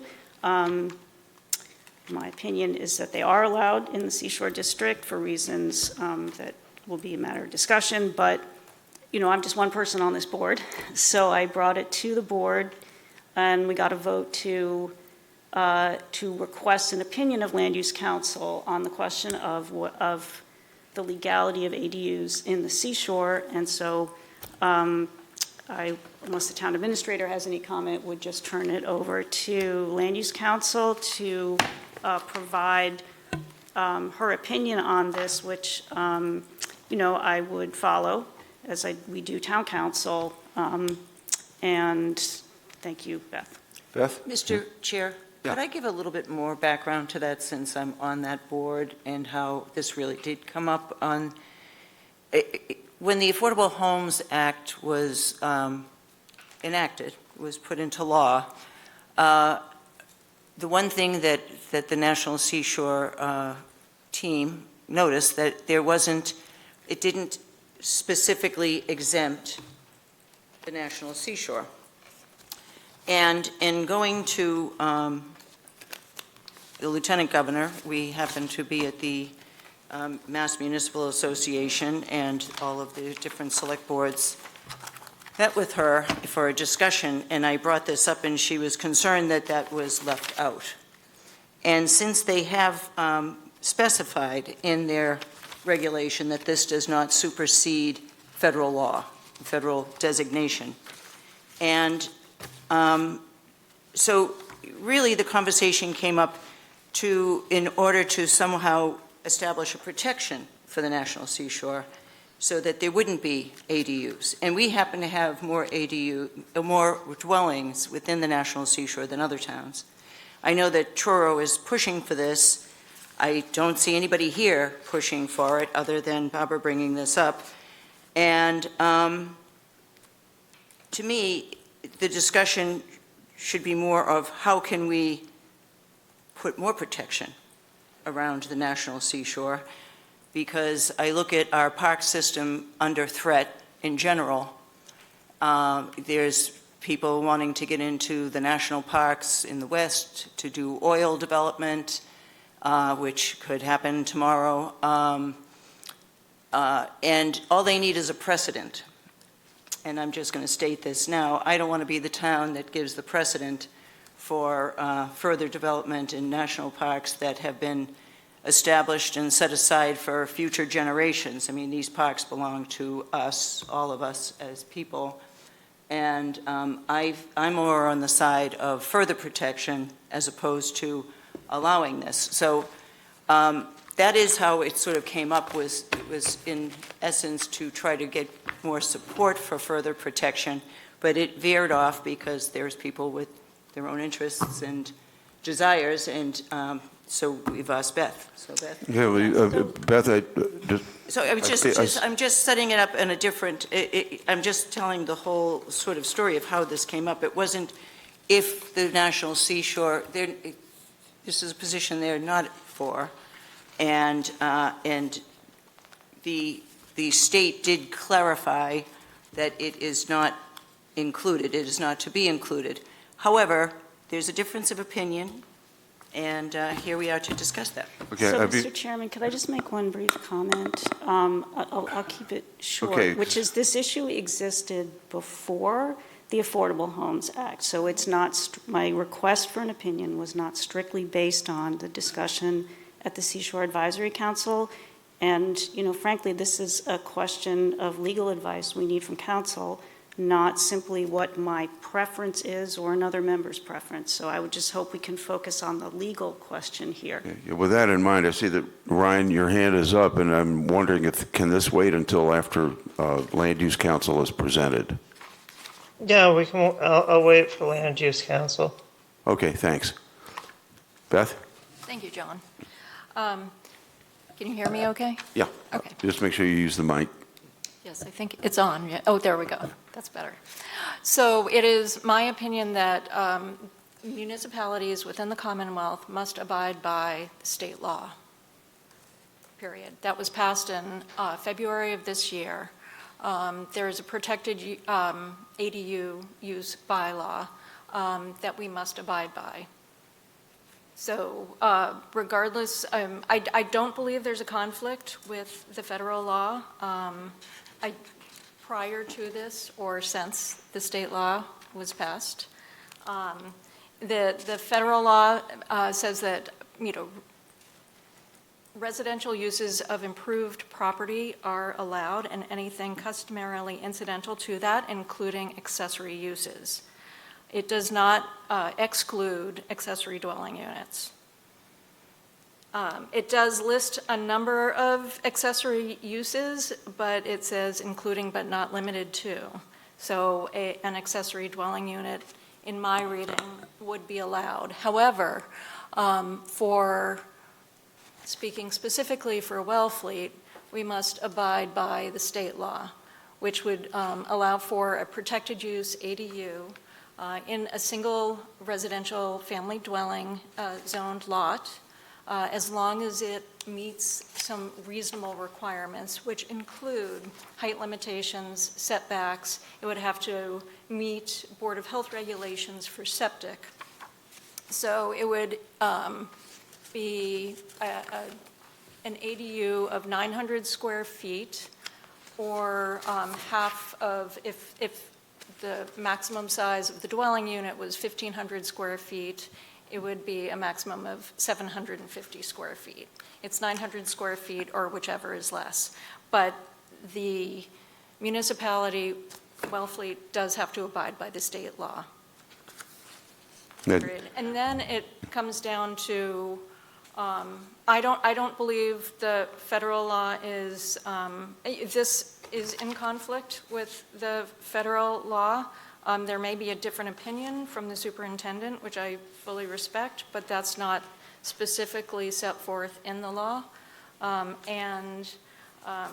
So then the municipality is required to abide by the state law. Then it comes down to the seashore and the private property owner. Through the chair? Yes. No, Ryan, I'm sorry, Mr. Yeah, Ryan, you had your hand up. I'll defer. Go ahead, Ryan. I mean, it's clearly an allowed use. And, the town, there's around 300 properties within the National Seashore District that are currently developed with homes. The ADUs are difficult to make work financially. The total numbers that are typically built is fairly low. But I would hate to see, somebody not being able to build one. We desperately need housing. Beyond just large single-family homes, which is currently what's allowed in the seashore is large seasonal or large single-family homes, and we really need housing. So. Okay. I have a question for Land Use Council. It's always been my understanding, whether I'm right or wrong, I don't know, that the park has always allowed for an add-on up to 50% of the size of the existing structure. Is that correct, or is that? I am not sure, quite honestly. That would seem large to me, but I'm not sure. What was your? Mr. Chair, I believe it's 25%. I would have to go back and look. Oh, okay, okay. That's why I said I could be wrong about that. Yeah, you are correct that there is an allowable expansion. Sorry to interrupt, but I believe I know that. There is an allowed, and it might even be a little bit more than 25% for improvements on the property. I think it could be like half the size of the property. Yeah, that's what I thought. But anyway, Tom? Chair, thank you, Mr. Chairman. I have two quick questions. Oh, this darn thing, okay. What about preambles to council? Notwithstanding any federal or state law to the contrary, the state statute as passed in January, I believe, has that proviso, notwithstanding any federal or state law to the contrary. Now, the park would take the position, as I think, that they don't allow it, and the state law now says, you know, that there is a law to the contrary. My real question, I guess, Beth, is this. Is this, you say that the town has to obey the state law. Okay. Is that because we're a creature of the state through the charter? Or in that the federal government exists because the state allows it to? And is it that basic constitutionally? I would make it akin to municipality follows state. State would follow federal unless that's kind of the more restrictive hierarchy. If there's a conflict, typically there would have to be, a provision that would accept or not accept the conflict. Sometimes there is that language, sometimes there's not, but it would really depend. Okay. And the second question, if the regulation, the federal regulation for the national park talks accessory dwellings, and then it talks, It doesn't. this is an accessory use, excuse me, not accessory dwelling. This isn't allowed, this is allowed, this is allowed. Does it give a provision included but not? Okay, because I would think there's a difference between adding a pool room on and adding a two-bedroom ADU that's going to add flow. Yeah, the accessory structures are including but not limited to, as written in the federal. Okay, thank you. Through the chair, could I, thank you for that explanation and for the questions, which I think are important. So I just think it's important to emphasize that the federal regulations do not prohibit ADUs. It's the superintendent's position that ADUs are not permitted in the seashore, and I believe this is based on a view that an ADU is a second dwelling unit and two dwelling units are not permitted on one lot in the seashore.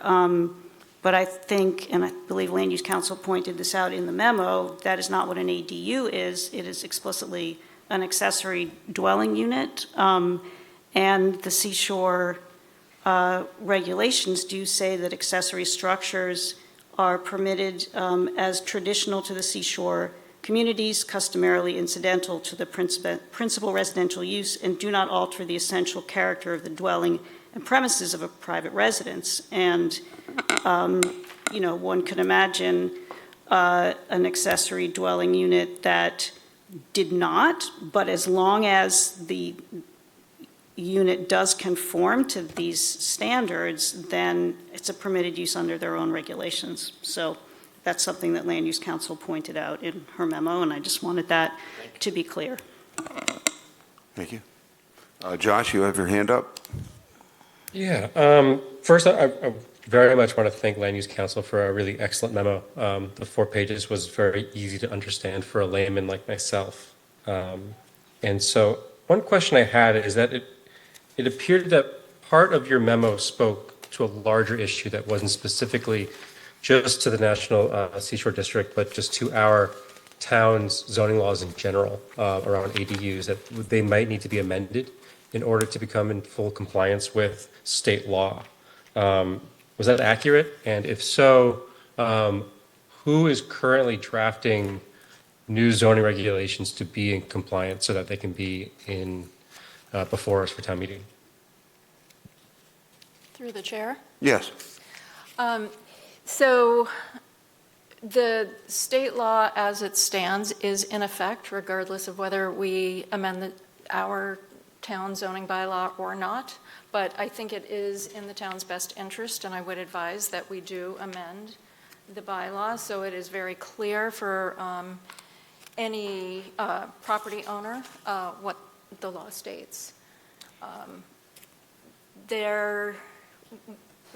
The planning board, it's on the planning board's radar to look into amending this. We will be scheduling some meetings to discuss drafting and amendments to the zoning bylaw.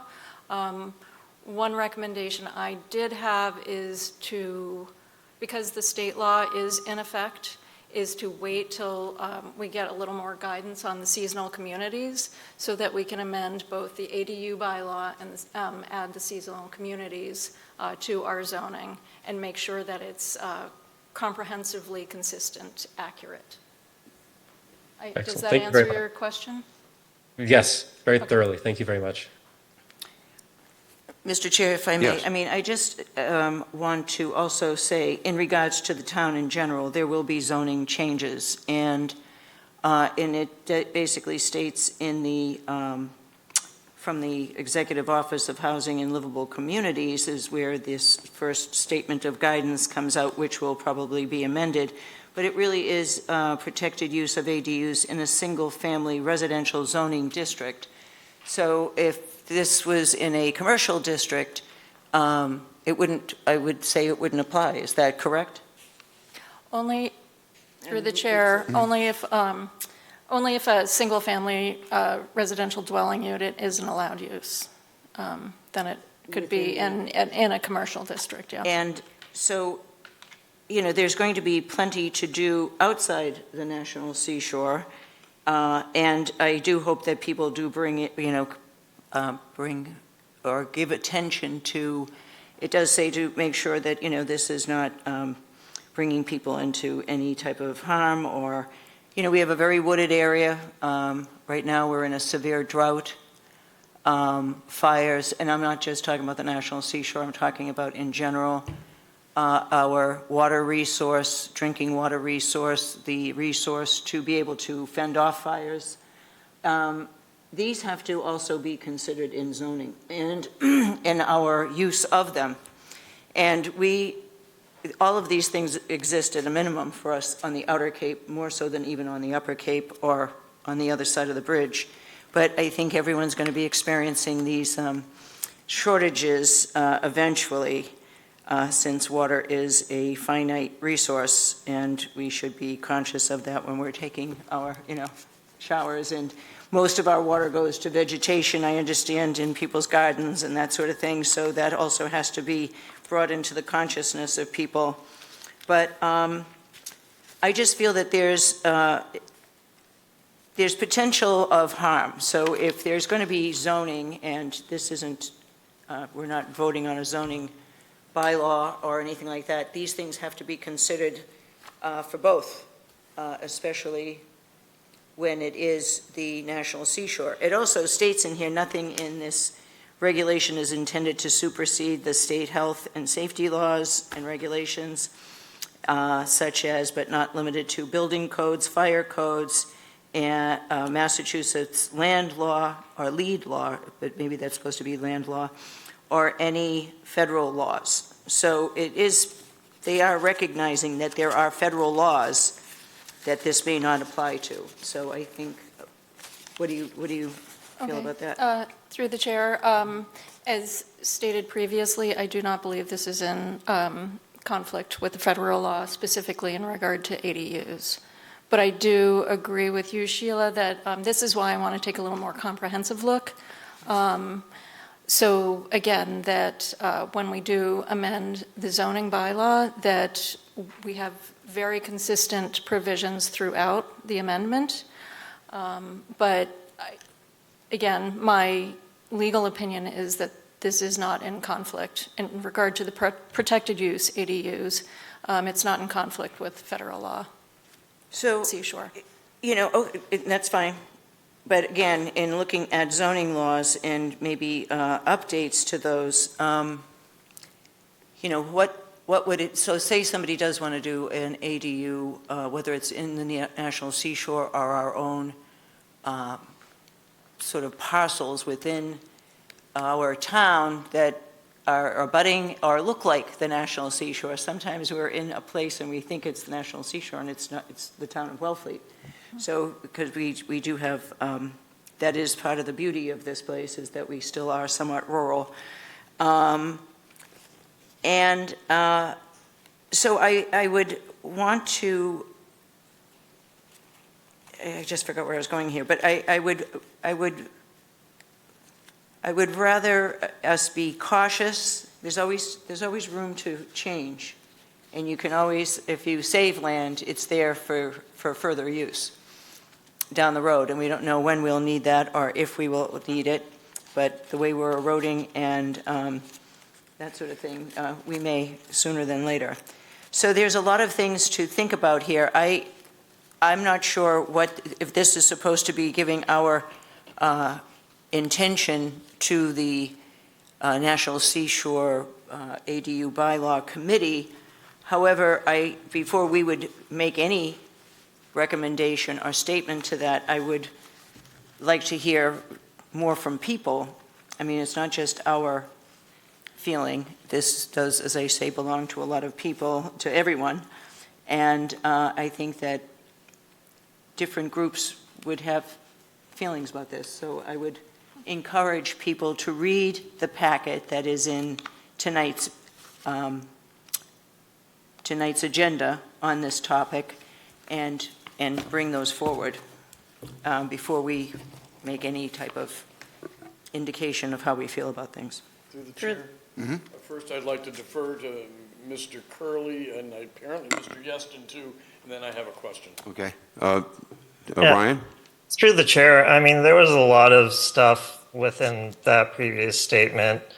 Not all of it's necessarily germane to the conversation we're having here. Currently, ADUs are permitted by right in all zoning districts of the town except for the National Seashore Park District, where they're permitted by special permit.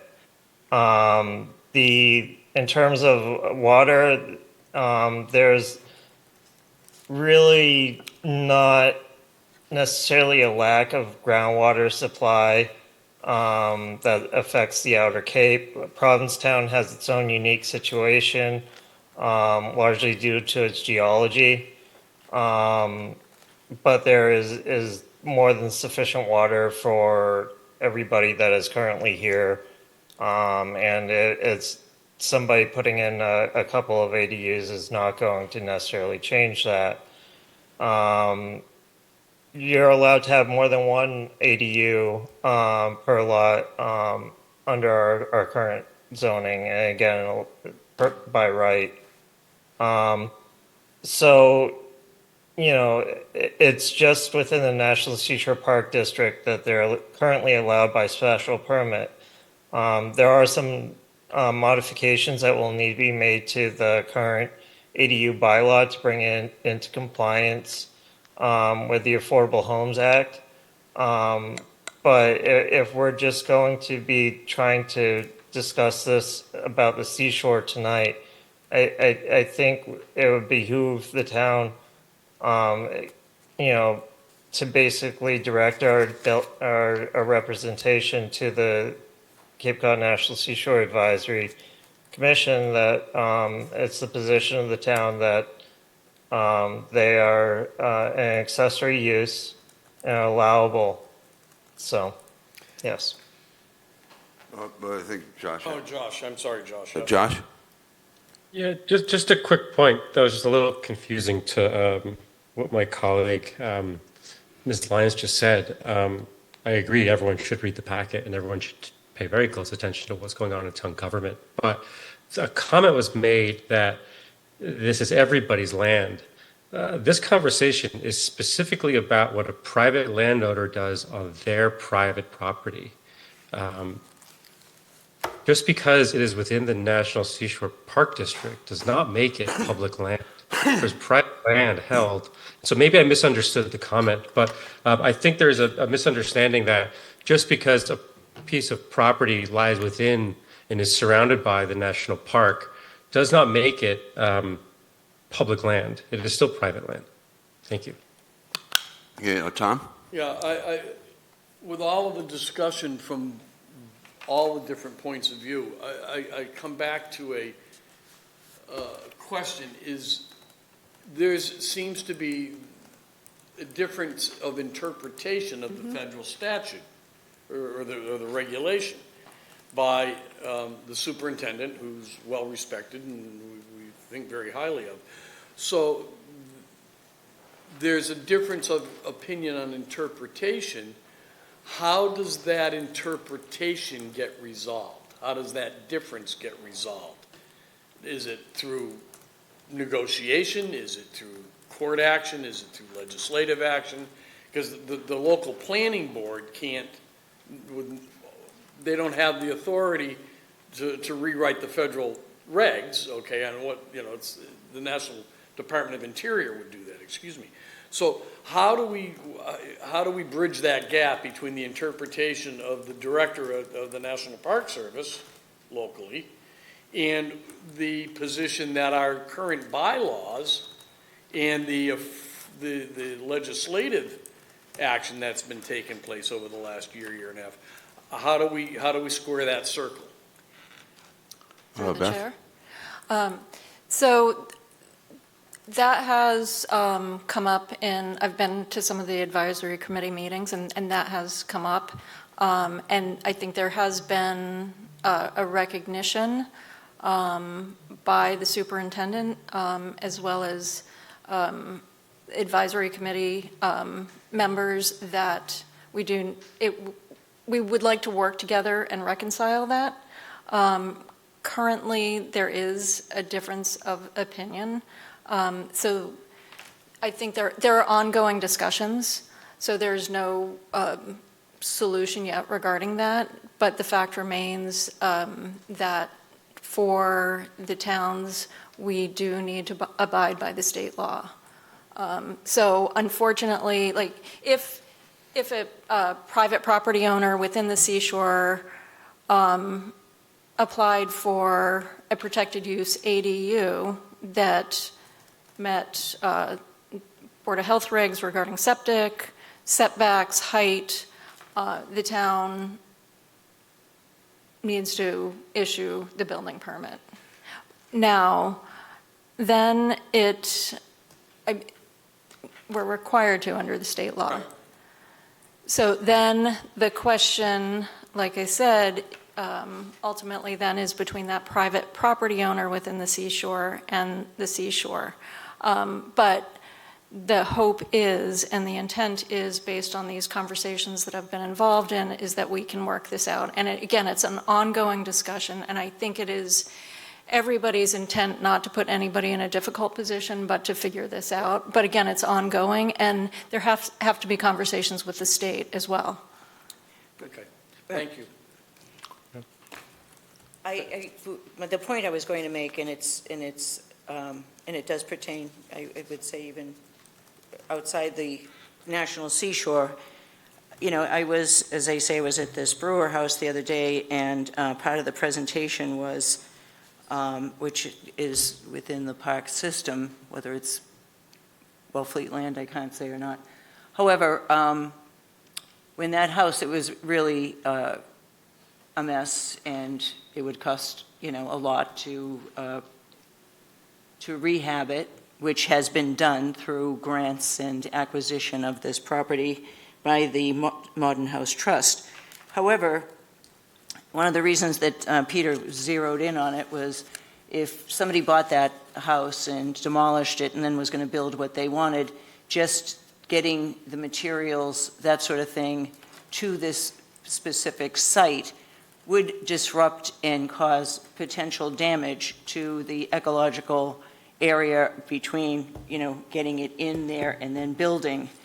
I have seen buildings, well, number one, the Blash House is a great example of just because you can build it doesn't mean you should. Because it really hurt a barrier beach. We had a lot of damage, protection from that barrier has been lost. So those are things that I think I would like to see considered as well, and to put in there, to think ahead.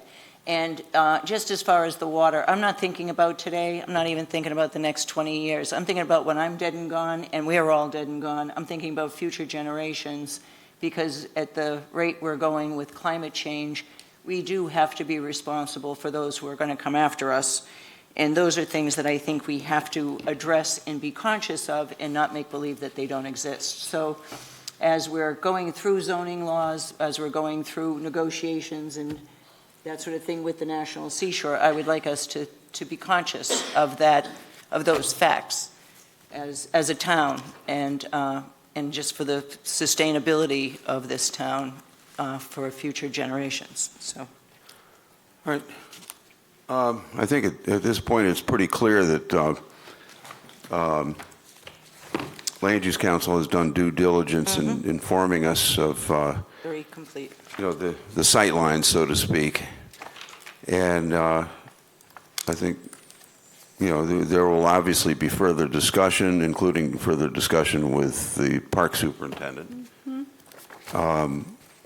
Where do we stand now? And can we leave this where we are now, or is there something we're on a discussion? So, right, so through the chair, I mean, I don't think we need to take a vote, but I just think we should recognize that while there may be a number of, opinions or preferences about what goes on in the park, it's a legal issue, and we've received advice from council about this issue, and that sort of isn't subject to, debate. So. I don't think we need, as long as there is that understanding, I'm not a big fan of motions where you don't need motions. Right. No, right. I don't either. No, it is going to be ongoing. And people can pay attention by attending or listening to the National Seashore Advisory as well for updates on that. Ryan? I would kind of disagree. I think a motion would be helpful. There's been some opinions expressed one way or the other. I think providing a motion would provide some degree of clarity for that. I do think it would also be extremely helpful to Wellfleet's representation on the Cape Cod National Seashore Advisory Council or Commission as to where this board is at. Okay, so through the chair, I mean, that does make sense. And so, Ryan, did you want to try a motion, or would you like me to try one on the fly?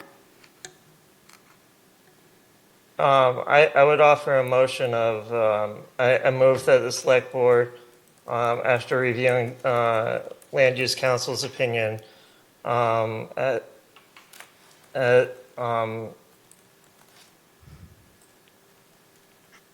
position is that accessory dwelling units are allowed as an accessory use within the National Seashore Park District zoning district. Through the chair, sort of friendly amendment, to the extent you wanted to get at directing our representative on the council. So would you want to add something like direct the town's representatives on the Seashore Advisory Council to represent that as the town's position, something like that? Yes, that would be good. I have a question. The National Seashore does have guidelines, and we have guidelines that already address ADUs within the seashore. And those are somewhat consistent, and I'm not sure what we would be voting on since there are these bylaws there. I think it would be about to what extent are they going to be expanded, if any, and I don't think that that's been what's discussed. I think that we've agreed that this is an ongoing conversation, acknowledging that as it exists, they're allowed. So what more would you want? So through the chair, I think what Ryan was suggesting is that, there not just be an acknowledgement that Land Use Council has provided us with an opinion that ADUs are permitted in the seashore, but that we direct our representatives, plural, on the advisory council to represent that position before or at that body. So I think that's the direction that Ryan was suggesting, and I agree that it makes sense to do so since there has been perhaps a lack of clarity before tonight on the question. And to provide clarity to staff as to the board's current position as a whole. I just want to be clear, it's listed on the agenda. We're not taking public comment on this. If I take it from one, I'm going to have to take it from anyone else who has comment to offer. It's now 8 o'clock, and we've got quite a bit more on this agenda to go through. So if I would restate the motion, or we can rely on it as made by Ryan, as amended by me, and I would second that motion if the chair would like a vote. Beth? I just had one clarification. It's specifically protected use ADUs. Okay. That protected use, yes, that after reviewing town council's or land use council's opinion that protected use ADUs are allowed as of right in the seashore, the board directs our representatives on the Seashore Advisory Council to represent that position before the Seashore Advisory Council. That would be the motion. Well, Second. that exists. I know there's no discussion on this, but it'd be nice if you guys could direct the planning board if you're directing other people. That's all I want to say. I'm not asking for an answer. I'm asking if you're going to make a motion, whether or not to clue us in. That's all. Okay. That seems a reasonable question. Sure. I mean, I'm happy to do that. Beth? But I don't want to, I would ask the town administrator. Well, if you're directing the membership. I don't think I can direct, I don't think I can advise, but I don't think I can direct the planning board or any other board to do anything as a selectman. And to encourage the planning board to review these regulations in the same, and defer to land use council's opinion or something like that. That's better to me. I can't direct a planning board. I'm just trying to get us in the picture. That's all. I welcome that. I endorse that. So I would amend my motion to encourage the planning board to work with land use council on revising the bylaws and otherwise addressing ADUs. So that would be the motion now. And that gets me off the hook as far as asking or acknowledging other public comments, since you are on the planning board and that is directly involved with this. So thank you. Sorry to interrupt. That's all right. Like that That's one. all right. So, all right, so that's my amended motion, which someone could second. Second. All right. Roll call vote. Barbara, aye. Sheila abstains. Ryan, aye. Josh? Mr. Chair, I'm now just remembering, and I apologize for not remembering sooner, that while we determined that 10% of homes are within the seashore, we couldn't actually define if 10% of residents were in the seashore. I need to abstain from this vote, and I apologize for Why? not speaking sooner. Because he's in it. Because he's in the National Seashore. All right. Okay. Okay, in that case, so you abstained? Yes, I did. So you have 2 Three. abstentions. 3 in favor, 2 abstain, well, you haven't voted. All right, John so- hasn't voted yet. Yeah, I'll vote aye. 3 in favor, 2 So abstain. that's three in favor with 2 abstentions. Motion carries. And before if you'll indulge me very quickly, Josh, you can probably check, well, it would be a combination, but either with the town clerk and the assessor's office can produce a list of properties within the Cape Cod National Seashore, and then verify that against the town clerk's list. Yeah, so not to drag this out, we did that. We had a high degree of certainty that I was exempt from the conflict because of that loan, but we couldn't get to 100%. So we went down Route 2, which was the realtor's assessment this is for the Herring River. Yep. But no plan. So I agree with you, Mr. Curley, and I would say we're about 95% certain that I was exempt because of what you just said, but we never fully crossed the finish line with that. It now seems like I should, so I will. Okay. I apologize for participating in this conversation. I shouldn't have.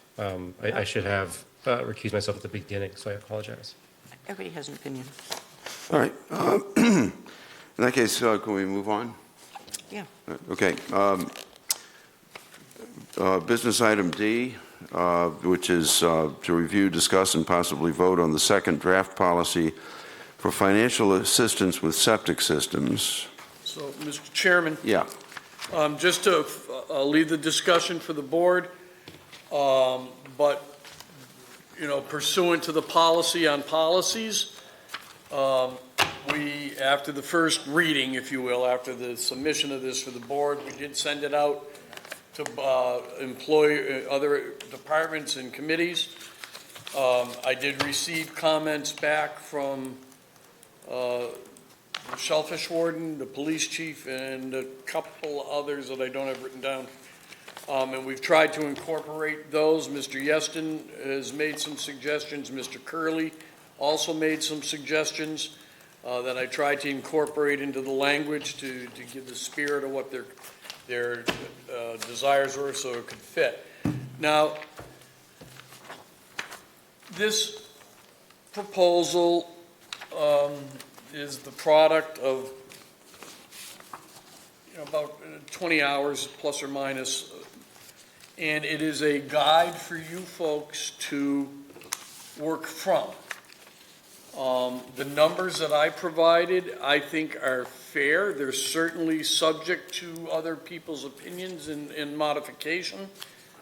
But what I thought was appropriate was the component parts to for the EIAs, excuse me, has risen from the 12,500, which were 2021 numbers, to about $24,000 to $25,000 in 2025 numbers, FY26 numbers. So that certainly should be adjusted upward. And for the people that have been caught in this difficult time period between the Board of Health's regulations and wanting to pull, having those revised and reverting back, and how the triggers have been problematic to some. I thought of the cost of a septic system, and they vary from just needing the components to needing a whole new system because of the way the space is and where the boxes have to go and all those types of things. My numbers, I offered an additional 18,000 and some change for these additional costs that weren't anticipated to bring what I can bring to you as a total of about 45,000 in reimbursement. This is only for the 18 to 20 people that are caught in the mess and that may get caught in this, mess isn't the right word, morass is probably a better word, until the Board of Health either makes an adjustment if they decide to do that, or we get the septic, the TWMP map defined very well, very quickly. But it is not meant to be open-ended forever. It is only meant to take care of these folks in this weird period. Now, the costs of these things, depending on where you are, they can run from 30,000, and we've got one that we've heard from, several weeks of $91,000. John Bugby actually brought a good point to me, and we incorporated in there to get two quotes instead of one quote. That way it keeps people competitive and it stops perhaps some marking up the price that doesn't need to be marked up. I'm not saying that has been done, but getting 2 quotes is always better than getting one, and I thank John for that. The board can do with this what they want. I give it to you as a draft, as a template, and I think the numbers are fair. Sheila? So, in terms of the person who we've heard a lot from who paid up to $90,000, if she was going to have to replace her septic system, Not the whole system, the leach field. the leach field. So she The had a difference. leach field, which would have been a septic system installment. No, it would Well, have just been a new. Title lease. The leach field would have run between $10,000 and $13,000. An entire septic system is a much higher It's about cost. $35,000 to $50,000. So had these regulations not been put in place, they might have been looking at up A to $14,000 $50,000. bill. $14,000, it could have been, it would not have triggered a new They got septic the system. figures.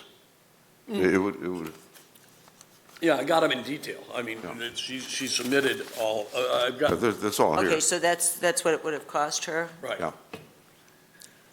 Well, it's unfortunate. I mean, what I was driving at was if they were going to have to put in a septic system regardless, just a Title V, and it cost up to $50,000, then, this is sort of breaking even, because we would have been coming back. So it's not going to be breaking even, but I think that their request, I mean, basically, it's just paying for the whole thing, and, some of that wasn't all on us. They had decisions to make. They could have, maybe done something, but I personally support Tom's proposal. Now, just to be clear, the $91,000 figure had subtracted from it the amount that would have been required to just replace the leach field. And that's where the $78,000 figure was arrived at. So had none of this happened, they would have been looking at an approximately $13,000 to $14,000 project.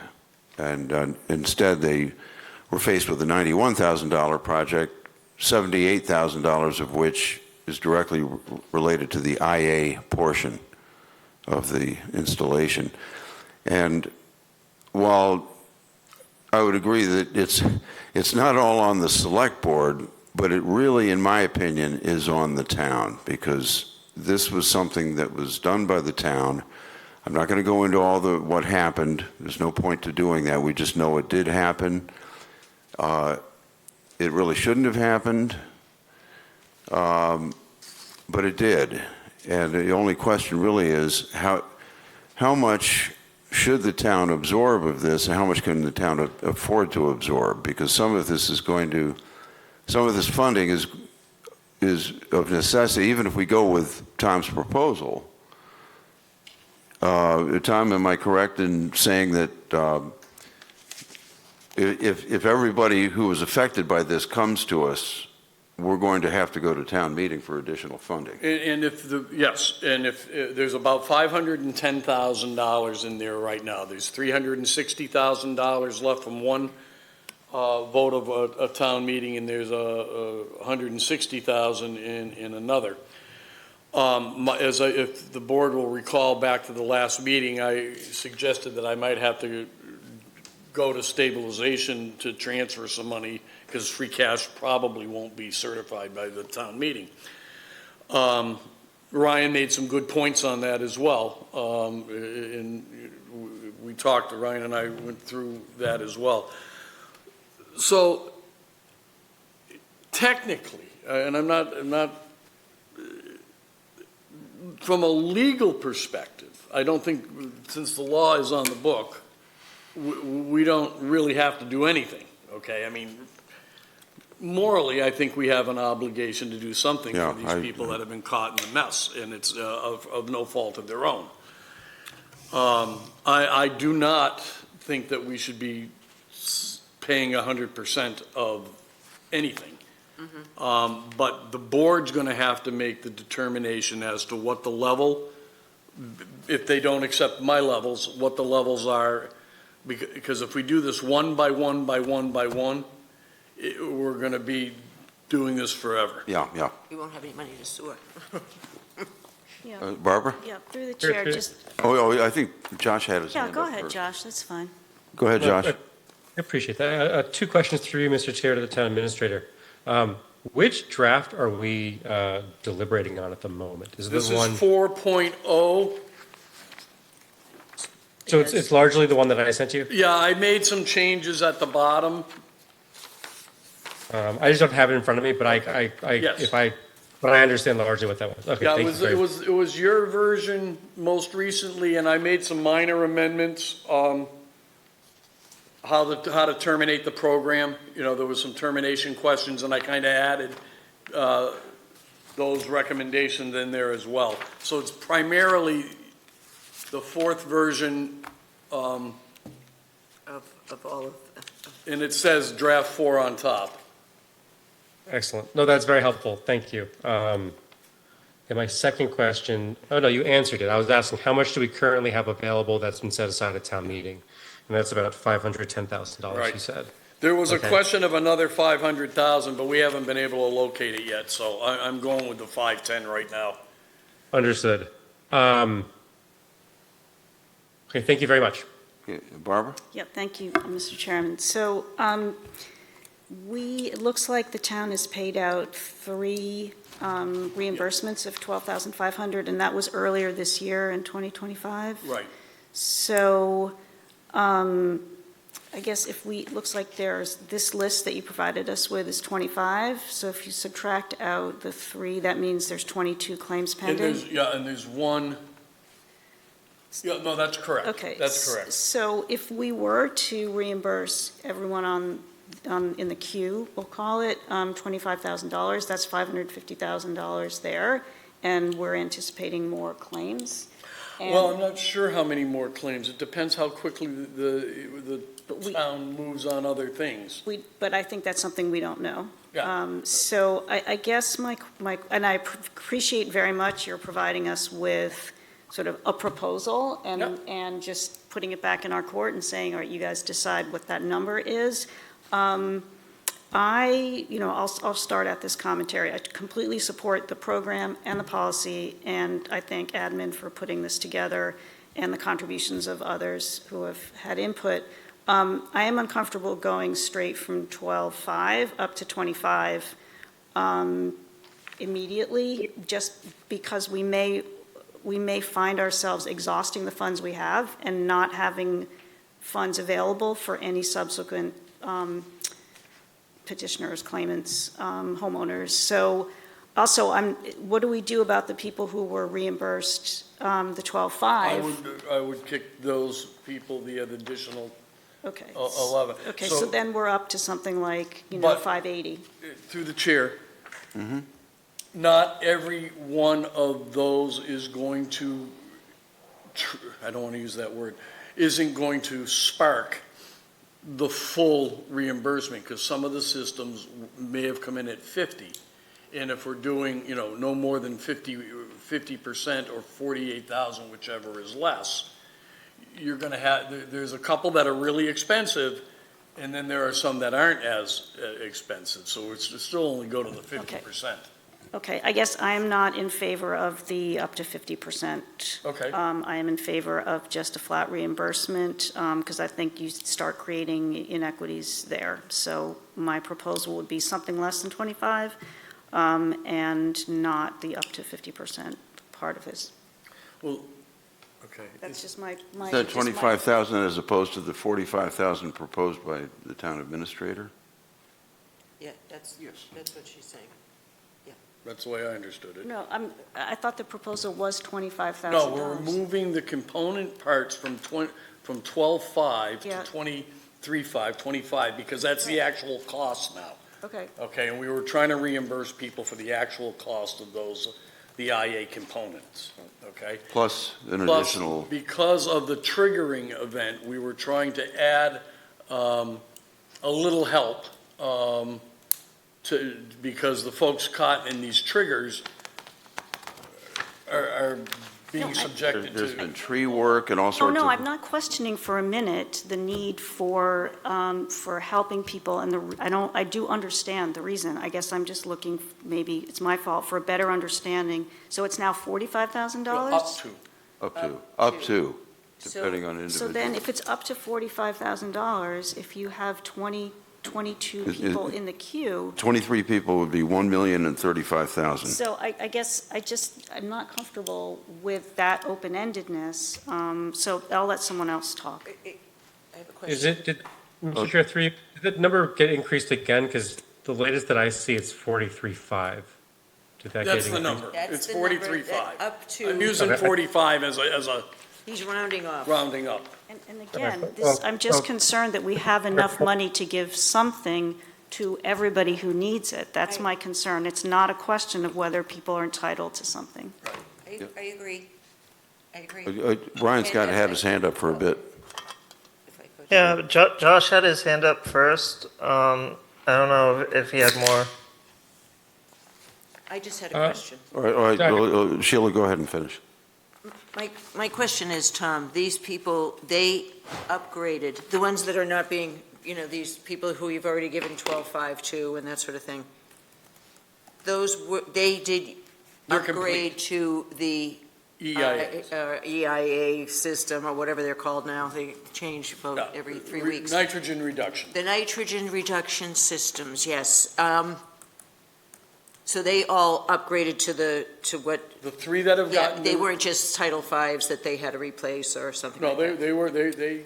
they got the went up to reimbursement for the Okay. oak clusters, if you will. Okay. So it is going to be a matter of what we can afford, and it would be interesting how this discussion would go at a town meeting, but, for a limited amount of people, I mean, this is really being driven because of one really excessive charge that was given to a homeowner that unfortunately might have been different had they had a different vendor. I kind of concur with Barbara. I think, we're trying to help people where we can. I do understand their situation, and I understand the moral, and I was okay with 45, but it could, if we run out of money, then there's people saying, wait a minute, I thought I could get that too, and now it doesn't exist. The other thought was that we're looking at $120, $130 million overall project. Right. With the whole sewering, okay, and I'm fine with whatever the board does. I'm okay. Brian? Yeah, so, again, I have a lot of things to say, but first, I wouldn't necessarily characterize the cost being borne by Kirsten's family as being unusual or excessive. There are instances where it is less, but it seems predominantly that, people are finding that it is costing between $80,000 to $90,000 to do a install. There are instances, as I said, where it's less. There's a variety of conditions that contribute to that.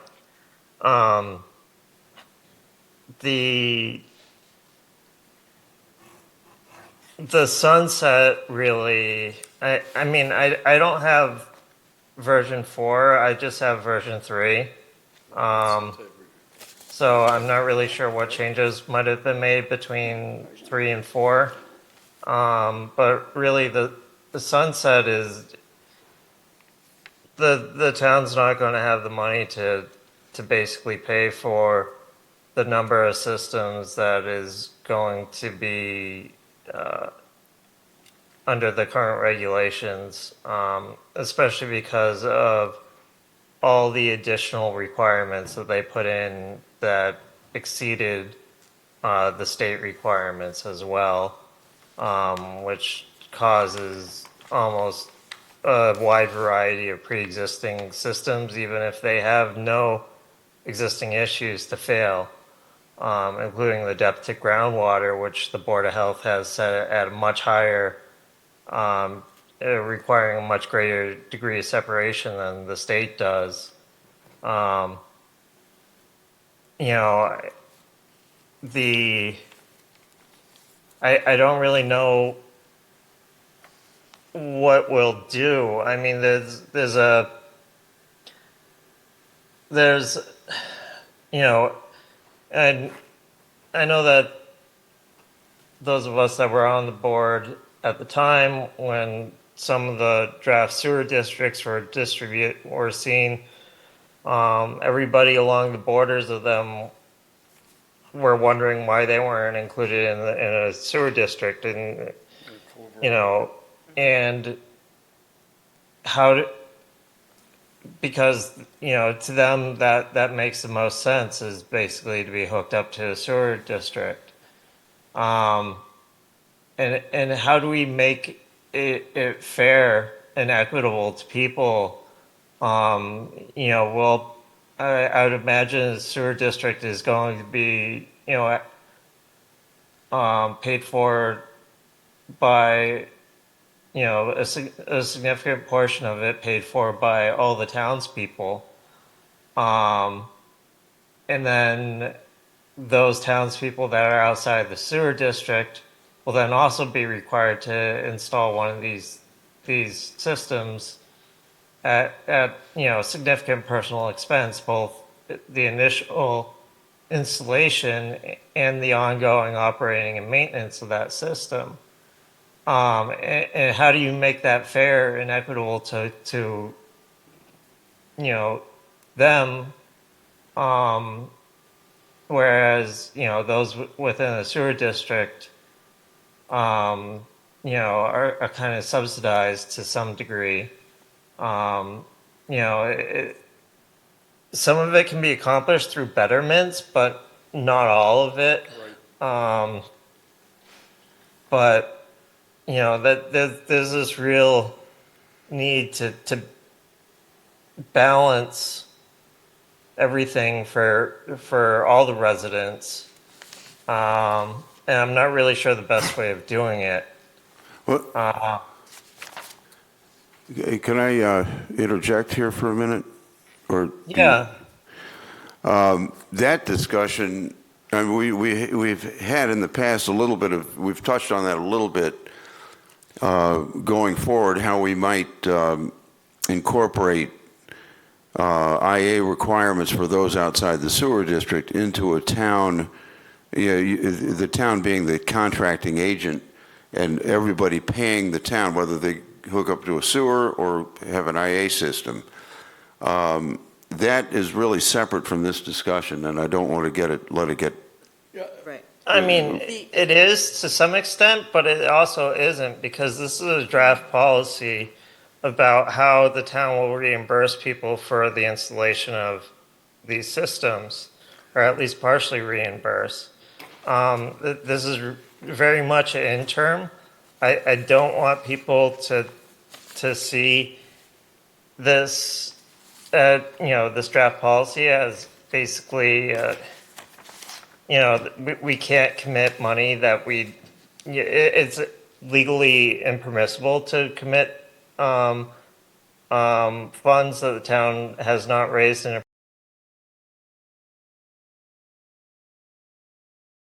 way of the current funding. Right. And all of these questions will continue to be significant factors in these conversations as we move forward. So, you know, these are very important considerations that we need to take into account. And, you know, it's kind of where we're kind of, you know, it would be much better if everything was a cohesive whole at this point, but obviously that's not what's here, and this is what we're dealing with. And we just have to make the best of it. But, you know, some people have really been harmed.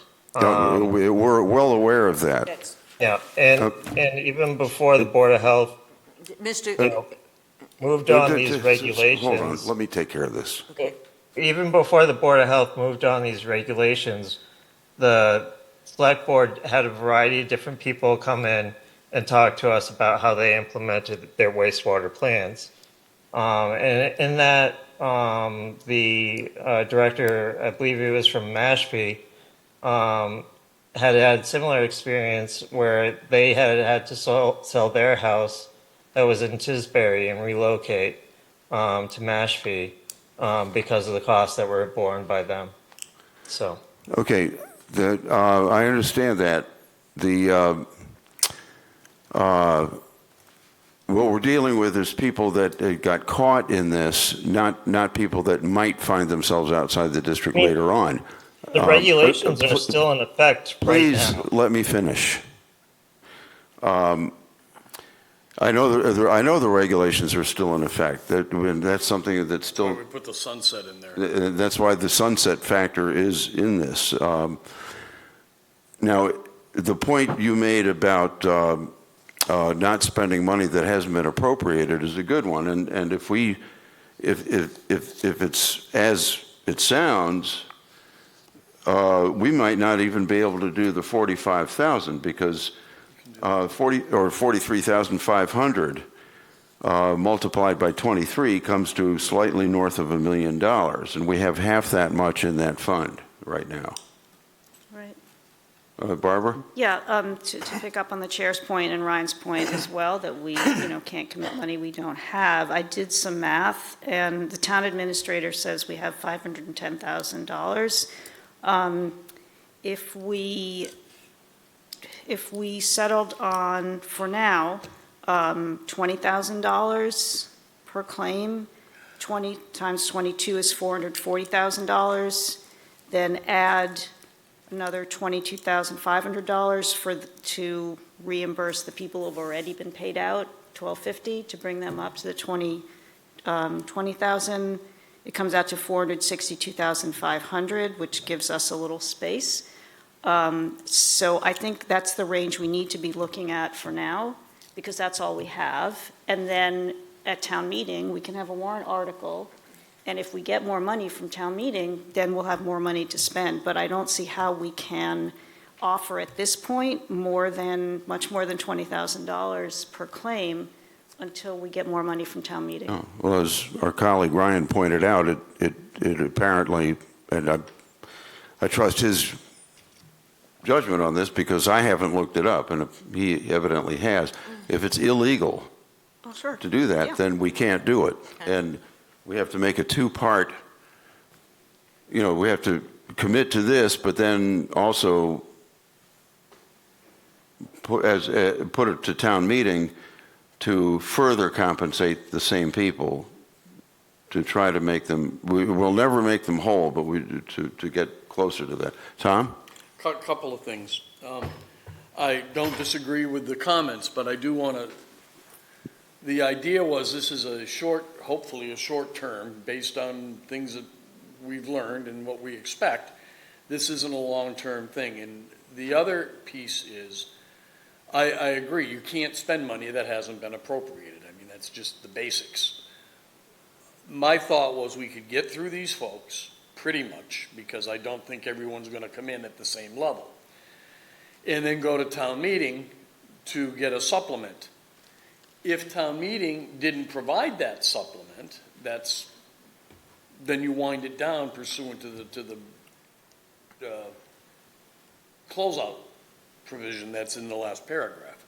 But again, I do want to just mention that I think that there are a number of people that have been hurt a lot. And I don't think, my personal opinion, and it's the board's decision, I don't think the 25 is sufficient for what people have had to go through. So through the chair, I mean, I recognize that, but we have $510,000, and I don't see how we can assume that most of those people will come in at a rate that enables us to stay under the $510,000. Yeah. I mean, maybe it could be $21,000, $22,000. I recognize that people have been hurt more than this compensates them for, but I'm just working with the number that we have, which right now is $510,000, if we get more money at town meeting, then we can, have a round two or something. But I just can't see authorizing more than that. If I could just, Yeah.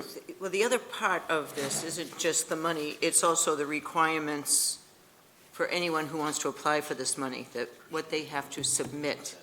So, Yeah, okay. in some ways, since we don't know all those numbers, we don't know all those applications, it would be good to have those people, anybody who wants any further assistance has to come up with these documents and Well, they have proof to that come they up with went those through this. documents now. And we also have to say, you have to come to us before you do anything. If you're looking to upgrade right now, and they're telling you, somebody's telling you out there that you have to do this, don't do it. Come to the town and to the Board of Health and discuss this before you start signing contracts and laying out money from this point forward, because we have all these other people. But eventually, we are going to have to come up with a number. Eventually, Ryan's right, there is going to be a policy that we're going to have to do once we know what that is, and hopefully Ty Bond will help us with all of those things. But that, we don't have that right now, and we're trying to take care of people who are hurt. I appreciate Tom going as high as he is, and I get it.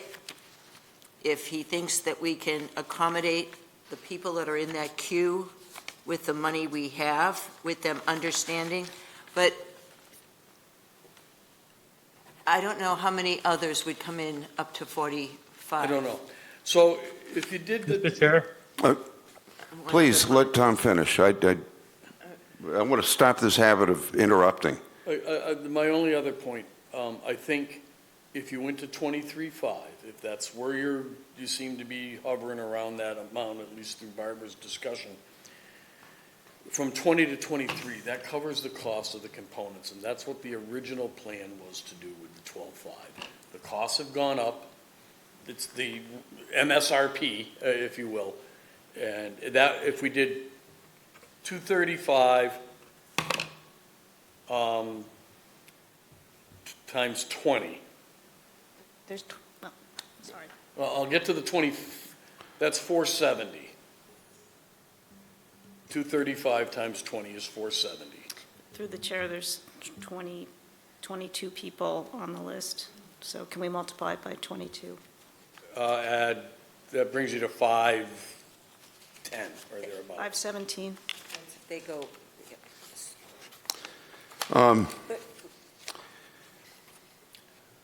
Just trying to find. Mr. Chair, if I may? Yes, go ahead, Josh. Thank you. I guess, first of all, there's been discussion around having to go to town meeting. If this policy is still in place by town meeting, we have much bigger problems.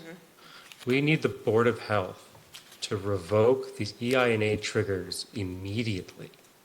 This policy is to make whole, or try to make whole, the individuals who are adversely affected by the premature trigger policies that were enacted in January. This is not a future-facing policy. If all goes well, this will be the shortest-lived policy of Wellfleet Selectboard. Hopefully. I very much look forward to revoking this policy soon. So while I understand, I entirely appreciate the argument. I think we need to do as much as we can for the individuals who got stuck in the middle. And also, just to be clear, some of those individuals that requested the subsidy were sellers. They no longer own the property. And unless I'm reading this policy wrong, they're not entitled to any future reimbursement from this policy. And please, Mr. Town Administrator, correct me if I'm wrong for that. So the number in my reading of this is less. Yeah, that's what I'm starting to think is, the people who have already done the work are actually very small in number. It's not the 22 people. Correct. And I don't have that specific number in front of me, but I think it is highly likely that at least some of those individuals were the sellers of the homes that did the work before they sold. I know for certain, at least one person in town, that was the case. And they had a very large home and they had a very expensive system, but I do not believe they would be entitled to this. These are for folks that are Wellfleet residents, that are in Wellfleet, that now have an absurd amount of debt that wasn't necessary. And I really do think that this number that the town administrator has put before us is fair. We have, is it possible that not everyone will be able to get everything they ask for? Yes, it is. We have a finite amount of money, and it's possible there could be a run on the bank. We have to turn some people away. Do I think it is probable? No, I don't. I don't think we should be cutting this. I think that we should be trying to do as much as we can. Yeah, that's the direction I'm leaning in. I just want to say, I'm not, as it states on the agenda, I'm not taking public comment. However, I will take comment from those who are directly affected by this, and Kirsten Anderson is on and has her hand up. I'd like to hear from her. Hi, am I being heard? I'm sorry, I'm driving. Yeah, you can be heard. Yeah, we hear you, Kirsten. Thank you. Thank you for the opportunity to weigh in. I do appreciate it very much. I wanted to just clarify a few things regarding the discussion that I've been listening in on between select board members, because I think it'll be really useful going forward on many levels. The first is we solicited 4 bids for our installation and chose the lowest one. I just wanted to clarify that. We did not just take the first bid and run with it. Second, we didn't really have choices and choose this. As soon as we learned that we couldn't repair our leach field because of the trigger that we had hit. Hello? Did you hit something? Something you just muted yourself, I think. I just unmuted her or asked her to unmute. There we go. Oh, now you have to unmute. Oh, no, she's got it. I'm looking at the different hand, but we're not. There you go. Hi. You're okay. back. Okay. Sorry, my daughter is touching my phone trying to be helpful. So we received 4 bids. We chose the lowest, and I just wanted to make that clear because that really is the situation moving forward for folks who end up in this space. We were not careless with the vendor we chose. We selected the lowest bid. That was the first thing I wanted to be sure to share. The second was that I don't believe there are 22 people in the queue. I believe that there are 22 people who have been affected by the triggers, and it may be 4 or 5 of them who have received continuances or agreed to ACOs, and they are not putting in the EIA systems. And Tom can correct me on that if I'm wrong, but I think that 22 number sounds really large, but I don't think that it's accurate. I also wanted to say that the number that our family is appealing for was less the cost of either an estimated sewer hookup, from what I understand from the targeted watershed management plan, and or the estimated cost we received for just repairing our leach field, which was going to be around $12,000. And yeah, I just wanted to make sure that all of those things were understood by everyone, for our family's own interest and also just for how the policy is shaped out moving forward. I think we just need to be really clear on what that 22 number means. I don't think there are 22 pending grant requests in the queue. And finally, I also just wanted to make it really clear that we are in this position despite having made documented in-person meeting, telephone, and email communication every time a cost was mounted. We were never directed toward the option of receiving an ACO. We were never directed to request a waiver. We were just instructed by the Board of Health regarding what we had to do. And it seems kind of silly to feel to feel silly about following the rules. But that's where we are. And I hope that information is helpful, and thank you again for the opportunity to weigh in. I appreciate it. Okay, thank you, Kristen. Yeah, Phil? Whatever comes of this, I think it would be in everyone's interest to take a lot of these bids. You can take out the people's names, you can redact certain information, and write a letter to DEP and EPA and whoever else is mandating this upgrade to these systems to explain that this is going to be cost prohibitive, even if you have some cash. This is a lot of money, and it's not going to work. It's going to be too many people that towns are going to either lose because they won't be able to live there, or if the town is trying to be somewhat benevolent as this town is, costly, and it's an undue burden. And they either have to crack down on these vendors with their pricing, because they're the only games in town right now, but something has to be sent to them to make them realize this is what's happening to an individual homeowner across the board, not just here in Wellfleet. I've heard this in Eastham. These are complaints that are happening there in other towns as well. So I think that we have to write our position to them. So that's a separate issue. I know it's not our agenda. We can put that on an agenda item, but I feel very strongly about this because this is ridiculous. Just one point. Ms. Anderson made that they may not, all of these yellow may not be in the, I can't judge that. I have to, these are active applicants, and I have to assume that they're going to go forward when I'm making my, figuring out what to do. So we may not get that many, but we have to plan for that many, because that's what I got from the Board of Health.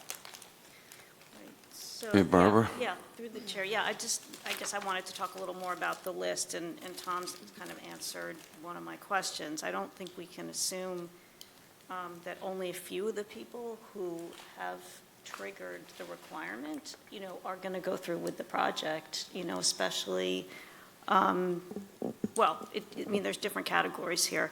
But just going back to something Josh said earlier, why would someone who has sold their house not be eligible for the reimbursement? Not a resident. No, they're no longer a resident, for one thing. But they incurred the cost. So if we're talking about fairness, why, I guess, maybe, persuade me. Like, I'm not saying this can't happen, but I don't get it. We don't know how the details went down.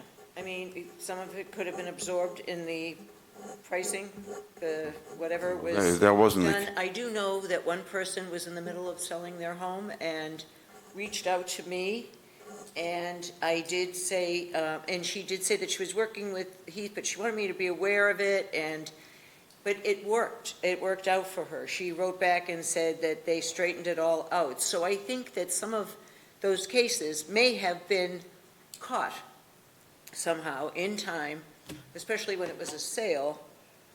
The others I can't speak to. Yeah, I mean, I'm open to this, to excluding sales, but I would just wonder on what basis we would do that. Because if they've incurred the expense, Well, then. Josh is the one that made the statement. Yeah. I will, well, let me start with saying that this is not a silver bullet, right? This is not a pure play equitable solution. No. But if I were to have to try to make an argument for why sellers would be excluded, I suppose the only straight-faced argument I could make would be that the exponential increase in property values in Wellfleet over the last 4 or 5 years would contribute an abnormal amount of profit and proceeds from the sale of a home in Wellfleet. I know that's not a great argument, but I suppose on my feet, that could be a argument to make. Yeah, I'm going to. But like I said, I agree with you, Mrs. Carboni, that none of this is perfect. None of this should have to happen to begin with. No, I know. And I know you know that. I'm just trying to, you asked a question, I'm trying to answer it as best I can. I guess, sorry. No, that's okay. That was an apology to the chair for jumping in. I'll just say, as far as the aspect of selling the house, the Andersons sold their house, and from what I understand, they had to take something They of had to. a beating on They it. were forced out. They were costed out. Yeah. So they did not necessarily make a profit that would cover what they've laid out. In fact, they haven't even come close. What I have a question for Tom. Tom, this, this might rule out making a decision tonight, but these other people on the list, is there a way to find out where they are in the process and maybe to get them to stop, so at least some of them to stop the process? They can stop the process if the law right now that they're living under requires that they do this. Now, the other point, well, I've got the floor, if I could, Mr. Chairman. Yeah, sure. I agree with Mr. Yeston. This is not perfect. It was never meant to be perfect. No. It was never meant to be fully equitable. Somebody's going to get burned in the end. Right. It's just that what we tried to do was put together a plan that was generous, maybe too generous, but generous in what I thought in my head we could afford to do immediately. And then I anticipated that town meeting is generally pretty fair when it comes to dealing with these types of issues, and I would expect a better than 50-50 shot of it passing. But you can't spend money you don't have. You can only spend the money you have. Mr. Chair, I have a proposal that will delay this decision but might make this more equitable, but it would require, I believe, town council's review. We could put a AMI schedule against the reimbursement so that those, I'm just going to throw out arbitrary numbers, this has to be further reviewed. For those households making under 120% AMI, are allotted the 43,500 or 50%, whichever is lower. And it's sunset, and then it gets progressively lower until, let's say, you hit 200% of AMI. Then you're no longer eligible beyond the 12.5 that the town has already approved. As is a suggestion to consider and think about if the board isn't ready to move on this tonight. A couple of points. 120% of AMI is not nearly sufficient because 120% of AMI is not a lot of money. Under the HUD guidelines on what the AMI is. It's not a bad idea, Josh. It's not a lot of money. The thought behind this, and it can be certainly changed, was that it really shouldn't matter a person's income if they were caught in a bad situation that the town implemented. And my thought was, you can make $1 million or you can make $10. You got stuck in the same piece. And you may have more money in the bank, but it's still, the dollar outlay is the same. I don't, maybe it can be income-based. I would lean away. Deliberately didn't do that, but it can be. I wouldn't be in favor of that. I just crunched some numbers. If we stuck to your proposal, given the amount of money that's in the fund right now, we would be able to accommodate safely 10 persons or 10 entities, 10 households, just for information purposes. Yeah, I guess that's about right, yes. Barbara? Yeah, so thank you for that. I mean, again, through the chair, like we don't know how much we can spend for each individual claim if we don't know who on here is going to go forward. And so are we now sort of suggesting that we discourage people from moving forward to minimize the number of people we have to pay out to so they can get more? That doesn't make sense to me. If I may, Mr. Chair, I think, if I was listening to this and I needed to do this, I might rush to do it quickly so I could get the, so, I don't know how you can just, it's kind of like the free water testing that was limited. There was, it came to like a first come, first serve, and after 100 people, we, can't take any more applications for that.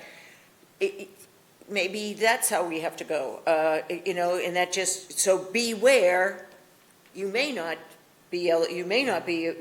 have money to give you. We're trying to help those who have already suffered this, not encourage anybody to bring us their suffering in the future. So through the chair, we have a list of people who have been triggered. We have $510,000. I promise, I'll stop talking for a while, but I think we need to consider that we may have up to 22 more claims, and we'll need to reimburse the people who have already been reimbursed only $12,500. We need to keep that number under $510,000. That's all. For now, until we get more money from town meeting. I just don't see. Unless and until we get more money. Right. Well, So would you suggest up to like 25,000 or something like that? The math I did was at 20,000 is times 22 is 440,000 plus another 22.5 to bring the other, to level up the people who have already been paid, and that's 462,000. So it could be a bit above 20, but not too much, because again, we have $510,000. all right, then. So I'll do the math at like 22. In some ways, it's almost, either we're going to be bums and, where people are going to be angry because they're anticipating something, or they're, it's a tough, I don't know how we're going to do it. Well, that's what we have to figure out. We're going to have to come up with something. Should we try to find out who these people are and what their reimbursement is, and then we can come up with what we could possibly do? 23.5 times 22 or 25? 25. So 22 people, because 3 people have been reimbursed so far, so that's why I said 22 times whatever the reimbursement would be. And again, I don't want to limit it to this amount, but I just don't know how we can do otherwise. Right. Since we don't know who is going to submit a claim, and we need to be in a position to pay everybody who applies something. Right. I'll just say that if I were looking at this from the position of someone like the Anderson,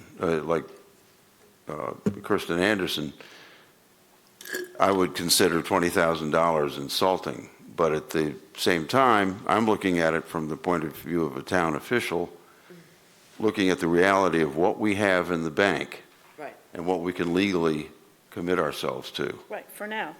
For now. For now, we can, if town meeting is willing, we may get another 500,000. No. So who knows? So we've been put, they've been put in a terrible financial position. We've been put in a terrible moral position. But we just have to deal with the numbers that we've got. Ms. Anderson, I see that you got your hand up again.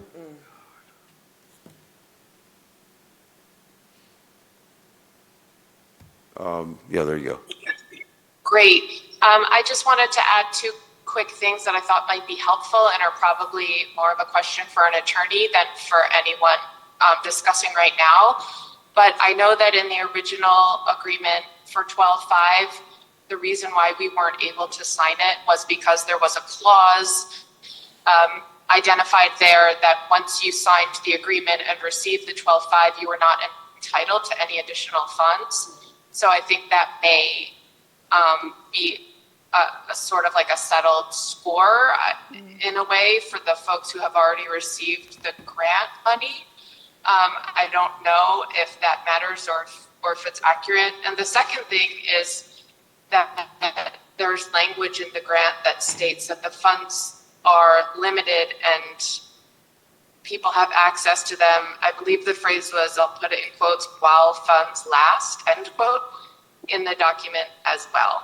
I just wanted to share both of those things because it seemed like they would support increasing the amount without concern about running out of money, because that was sort of already pre-baked into the original grant document. Thank you so much. Okay, thank you. Thoughts on that, especially the last statement? I would defer to town council on those, but if it was our contract, if it was our condition, I mean, we could waive that condition, is how I would see it. So my guess is town council would be able to find a way, depending on how we come out on the rest of this, of, waiving that condition so that people would be entitled to whatever the reimbursement is, the full reimbursement that we're able to offer now. Just add a paragraph, a sentence to the bottom of this, should additional monies become available, people may be eligible to apply for additional subsidy. Or for these particular people, they're known, and for some, maybe 25 is fine, even 12.5 might have been fine, who knows? But for these known, queued, they may be able to come back, but not necessarily future applicants. I mean, this is only for the triggered group. It's for the triggered group, I understand. And, in fairness, everybody wants to beat up on the board for passing these. They were under pressure. That's what they were hearing from. So everybody was trying to do their job here and do what they were supposed to do. Unfortunately, these are the things that have happened. So I agree. The sooner we can get these, legally, we all sort of know we don't want them. Now it just has to be, voted on and passed. But I just feel if we had more information about these other people, I think it would be easier to come up with a formula. I got the list of those that are currently in the queue, that's all. I guess through the chair, that would mean we would start. I guess I'm not sure what that would lead to because, again, I think we would be suggesting that some people shouldn't go through with their projects when, Or delay them at they've been least. tricked. Yeah, They've been legally required to go through Right, them. so I just don't see sort of comparing, weighing, disqualifying people who have been triggered, Yeah. just based on the fact that they haven't actually done the project and paid for it yet. So again, I don't see us crossing anyone off this list or inquiring about when they're going to finish their project. That doesn't strike me as something we should be doing. Ms. Anderson did raise the point of, until the money runs out. So then that didn't say anything about what level we set that compensation at. No. To me, that's boilerplate. Again, my concern is that everyone who's triggered, we should be treating equally. So maybe we should wait till after the the second part of the town meeting to see if money's appropriated.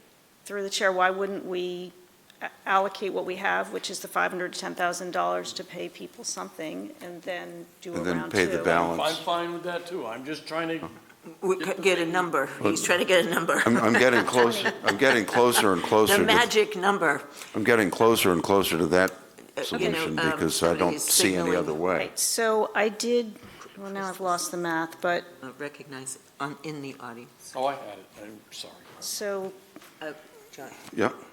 The audience. Can I make one comment or a question?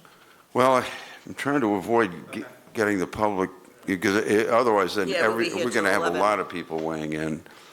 And Mr. it's already 10 after, or 5 after 9. What was that? Mr. Chair? Yeah. Well, that's not helping us, we can too. 23,000 will give you 506,000. Okay, But Josh, does that you have include leveling up your the hand other up. three? I do think, and I appreciate you allowing me to speak often about this matter. What's that? I said I appreciate you allowing me to speak often about this matter. I know it's challenging me not being in the room. I think it's a good point that Mrs. Anderson did make. In the past 3 town meetings where town meeting vote has overwhelmingly approved the 12-5 grant, it has always been under the assumption that it's while funds are available. So the town has already accepted that town subsidies and grants of septic are contingent upon available funds. So everyone is already aware that this is not an unlimited pot of gold. And so whether the number is 12.5 or 22 or 43.5, we as a town have accepted the fact that it is possible that not everybody will be reimbursed. And so to directly to try to again answer Mrs. Carboni's question of please persuade me, I just wanted to make that point because it did seem like a sticking point of theirs. Ultimately, I'm going to support whatever the rest of the board supports in trying to make these people more whole. My position has not changed, so I think we should do as much as possible. Thank you. So, All right. Oh, Barbara? yeah, through the chair, I understand that, and I appreciate that we're having like a really serious discussion about this. I guess, John, you said earlier, if we went up to the 43.5, we could serve 10 people. And Yes. I just am not willing to say, after that, we're cutting everybody else who's been triggered off. To me, I agree we want to make people as whole as possible, but we have to take into consideration everybody who has a legitimate claim. So I'm not prepared to set an amount at which we would exhaust the funds after 10 claimants. Well, Mr. Chair, sorry, but I don't believe that number is accurate. I'd like a chance to speak just briefly. I think that, first of all, the people that are in the pipeline, so to speak, Tom, there is a mechanism, isn't there, for seeking a continuance? And some of them have done so, right? Yes, and the Board of Health has actually continued a number of them as well.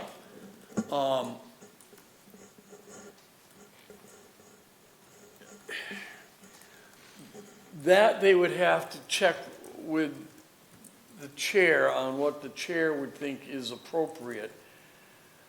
I go back to the point that we currently, whether it's a good bylaw or a bad regulation, we can discuss the merits we have.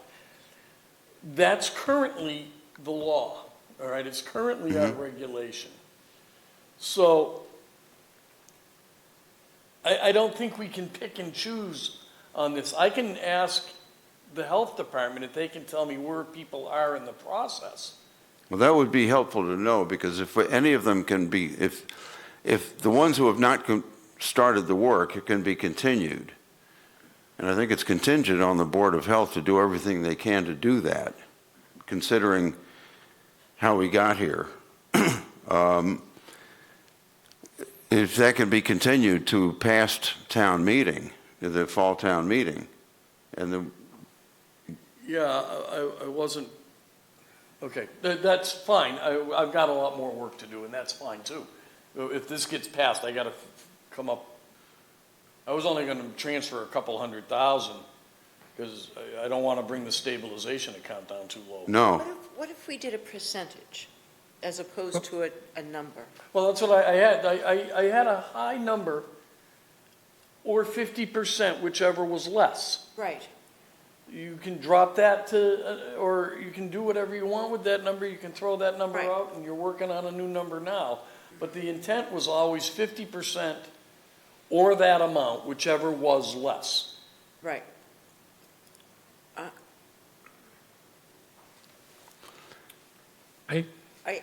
Josh? We keep on talking about town meeting, and I guess my point being is that I hope and truly believe that before town meeting, meaning sometime in September, the Board of Health is going to revise their regulations to remove these triggers. I went to the last Board of Health meeting. I sat through the whole meeting. They said they cannot give any guarantees, which is the right thing to do, but they did encourage many folks to continue because their bylaws might change. That's what they said. So while no one has a crystal ball to know what the Board of Health might do, I think it's highly likely that many of these individuals that are coming before the board asking for approvals, or honestly asking for variances to be excluded from these EINA systems, will likely not have to install EINA systems because these triggers will be removed. The Sewer Commission will set forth a more equitable municipally financed plan with the partnership of Tie and Bond, and we will not have to go to town meeting to get more funding for this policy. My hope is this policy only lasts us 45 days. And so I think we need to remove town meeting from this conversation because I truly do not think that this policy will last until the 22nd of October. Yeah. I'm willing to take that gamble myself, and go with Tom's original proposal at this point. So through the chair, you mean up to the 43,000? Up to the 43. Yeah. So then it's just a race of the people who want to go forward. Yeah, Who takes if the you want to claim put it first. that way, but I think Josh's point To submit a lot of things. is Okay, I pertinent. I understand Josh's point. I don't support sort of, a race. So I understand the rationale, but you understand mine as well. I don't either, but this is not a perfect situation. I know. And I do think that some people have been affected more than others, and if we can go to the maximum for those people, we can. And others have to know that even if we are extending help, maybe that might change a little bit as the numbers go down, as our amount goes down. However, that has to be out there in that reg, that's stated that, but At a certain point, we're going to have to cut bait and take a vote on this. You Right. get a motion and a vote. It's almost 9:15. We still have considerable amount more work here. Okay, so through, If I may Yeah. make one more point, Mr. Chair. Yeah.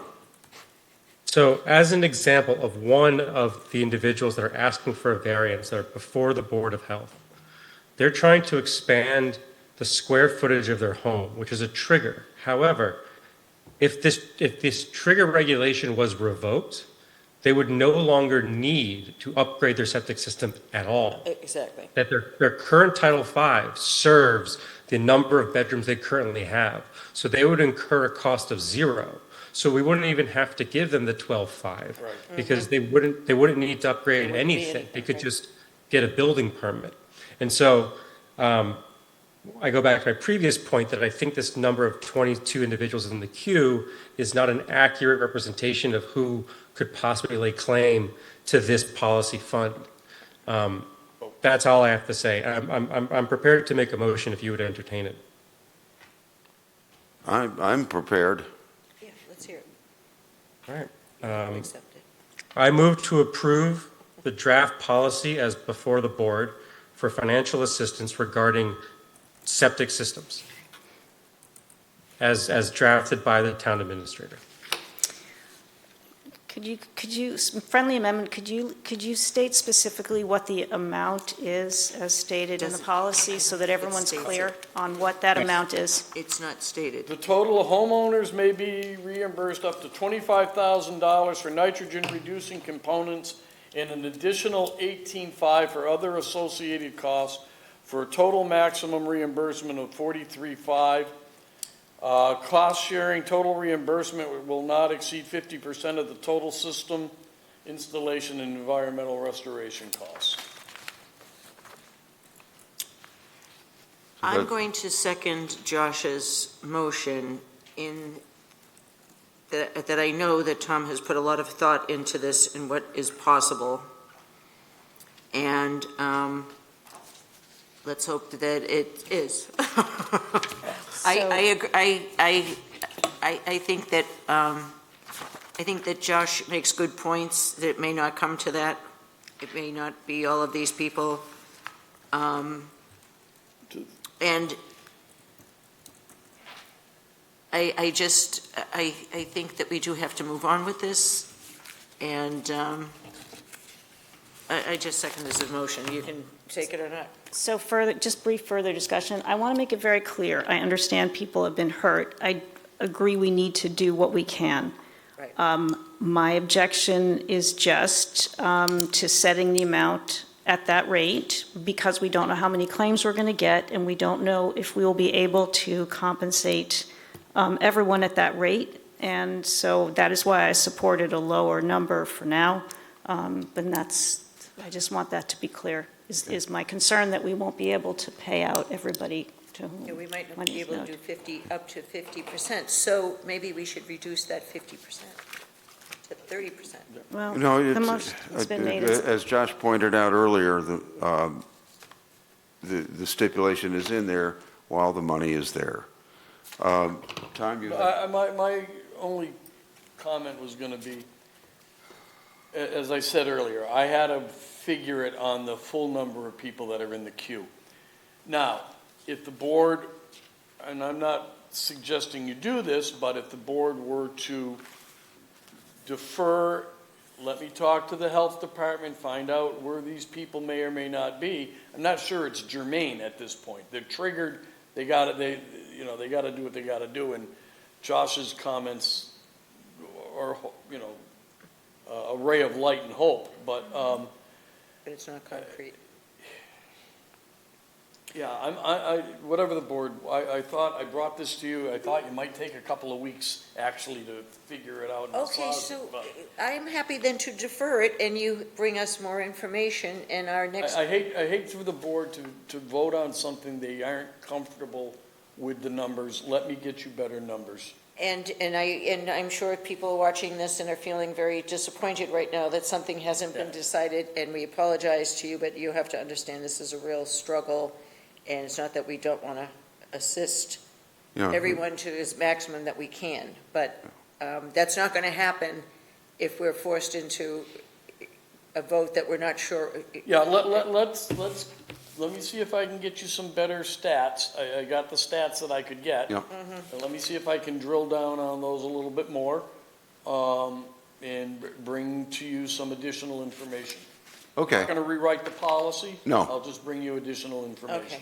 Okay, people are just going to have to understand, the select board did not ask to be put in this position, but we're in this position, and now we have to handle it as responsibly as we possibly can. So I think this is the best way forward. Okay, I'm fine. Again, it was something for you to think about, discuss, and make changes to, so there's no pride of authorship. Does Josh have to? Yeah, what do we Does he do about have the to fact remove that his there's a motion? motion that's been The motion on the seconded? floor. Oh, There is a motion on the floor, so we can all just say no. Okay, well, then I'll vote no. then we'll just Yeah, and take defer a it. roll call vote then. And, Right. Yeah, so that's right. Okay, roll call Barbara, vote. No. No. Josh, aye. Brian, aye. well, let me be clear. You're voting to, take Tom's original proposal up to 50%, or whatever is Yes, less. I'm aware. what's that? What's that, I'm Ryan? aware. He's aware of the vote. Oh, okay. Vote fails 2-3. Not yet. No, I haven't Not yet, voted John yet. hasn't Voted voted yet. Excuse me.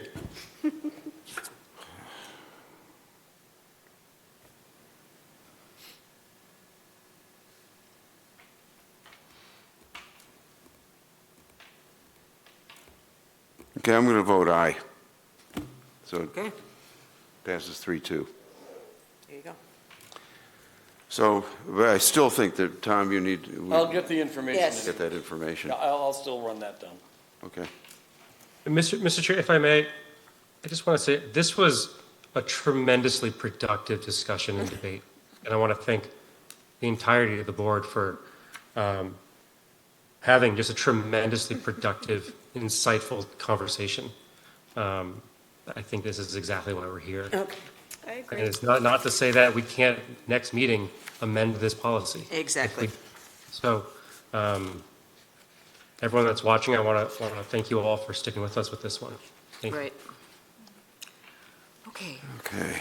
Thank the board for their thoughtful discussion. All right. Business item E, Select Board to review and discuss fall town meeting schedule. I really don't worry about that.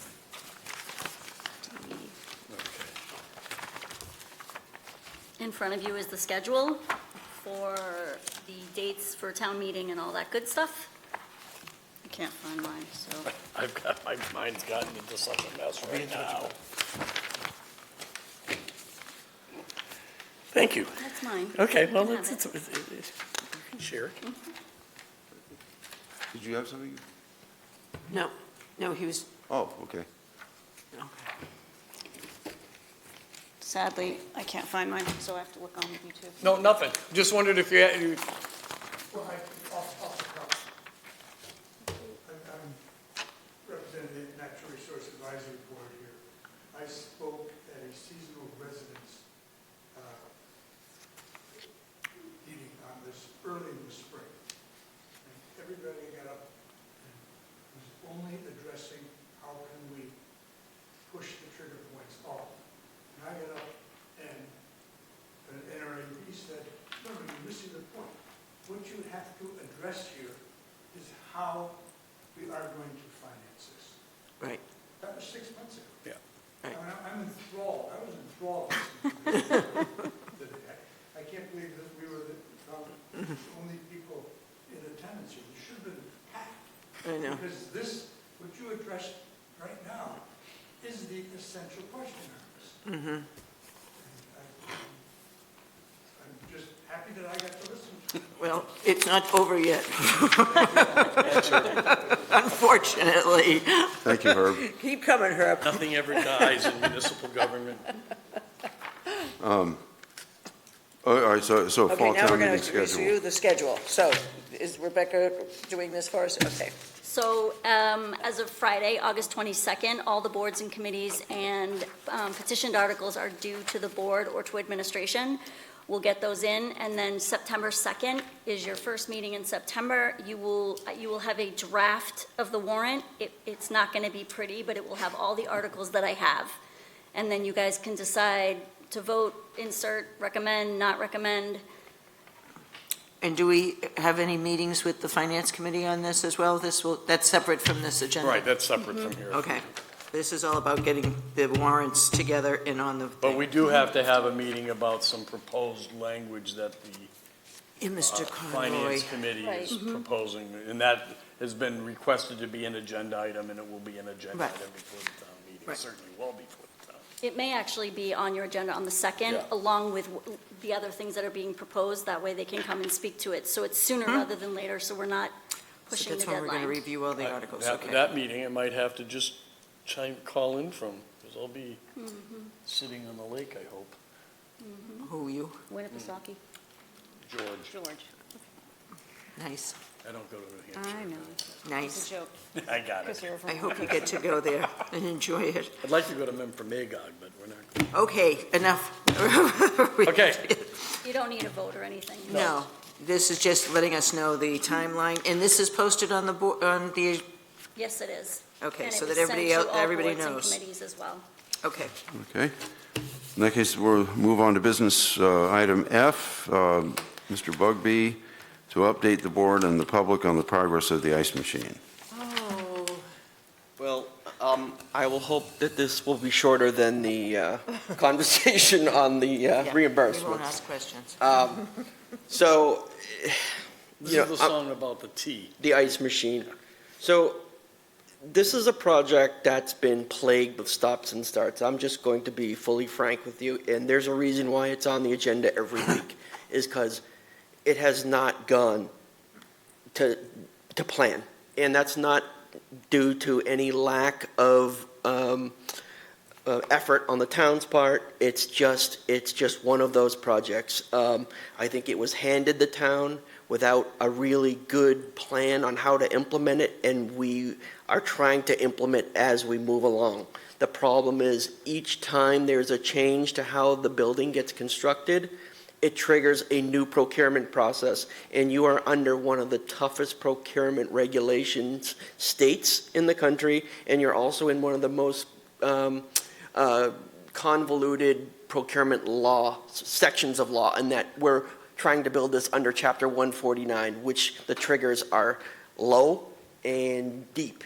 And so, for example, we're at the point where we are just trying to dig the water line and peripherals that go with it to feed the ice machine its water. It's over $10,000. That means it needs to be advertised in the Central Register for 2 weeks. It needs to advertise in Combis for 2 weeks. It needs to be advertised on the town website.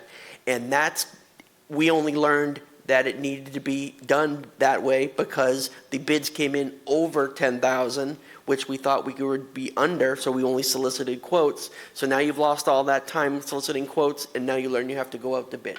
So we are at the point where we have gone out to bid. The good thing that we have done is I've put placeholders in the Central Register almost every week to anticipate some of these issues. So I already put the bid in for the current work that I'm talking about for the water line. So water line bids will be due in the next, I think, September 4th is the date. That's the earliest I could do it under the law. Once the water line and peripherals come in, concrete goes in, and then the next item to go out to bid will be the bin and the structure that will go around the bin and the ice unit itself. So we work on this almost daily. We're getting there. It's baby steps, but September 4th will be the water line and peripherals. Next comes the concrete, and then comes out to bid the final step, which is the ice bin that will literally hold the ice and the housing around the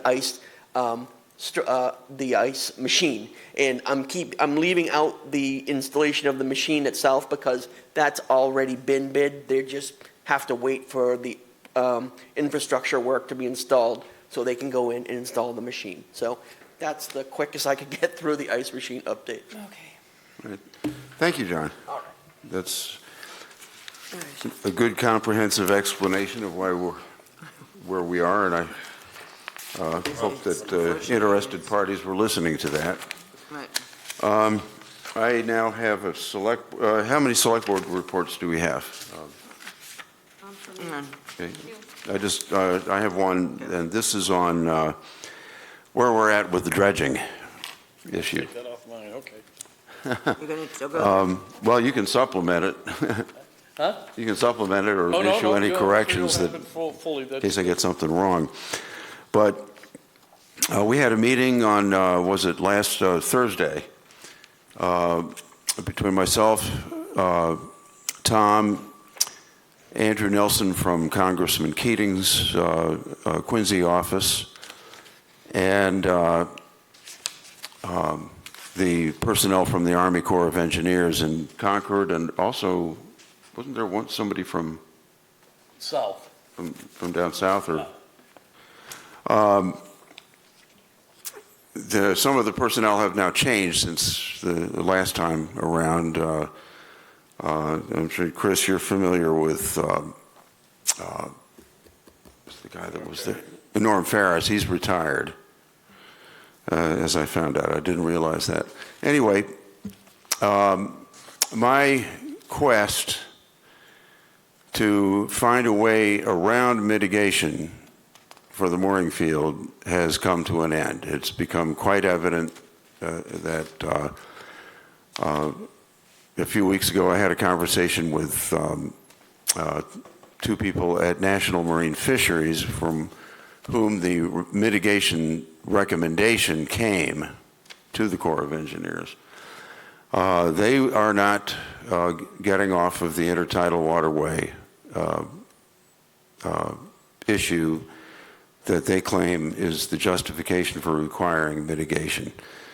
The Congressman's office has not been able to find a way around it, nor has Senator Markey's office. It's clear to me at this point that we are now at a point where we have to come up with an alternative mitigation plan. Paying the in lieu fee is simply out of the question given the financial impositions coming at us from all directions in town, such as wastewater, et cetera, et cetera.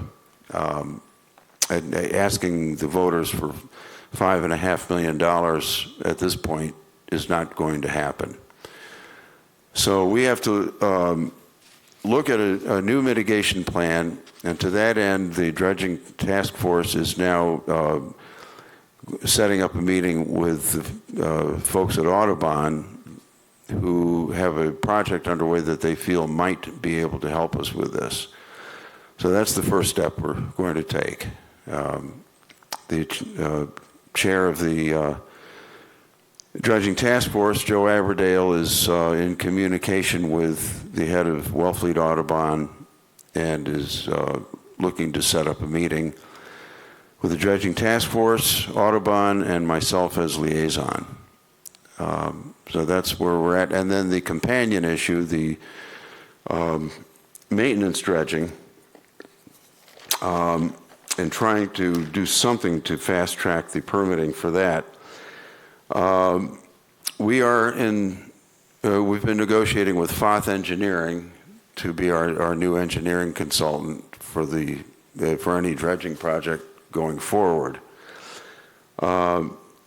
Their first task is going to be to come up with a general sediment management plan, which is one of the preliminary steps towards getting a dredge permit. Tom, I'll leave it to Tom to fill in the details with where we're at with the contract with Foth.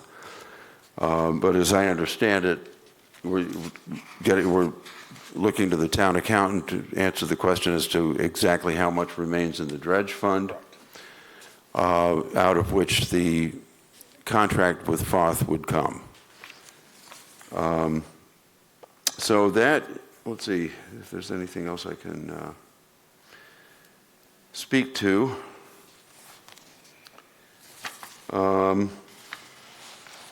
No, the little specifics in here I don't think are pertinent. So the only other point, if I could make it, yes, Mr. Chairman, is Mike. The only other point, Mr. Chairman, is that the folks from the Army Corps that day sent a really good snapshot as to where the town is and what it needs to do and what it needs to go forward. And from an administrator's point of view that can't find a lot on this in my office, that's hugely helpful. That's just going to save hours and hours and hours of hunting things down. Now I can find where they are. Okay. Thank you. Yeah.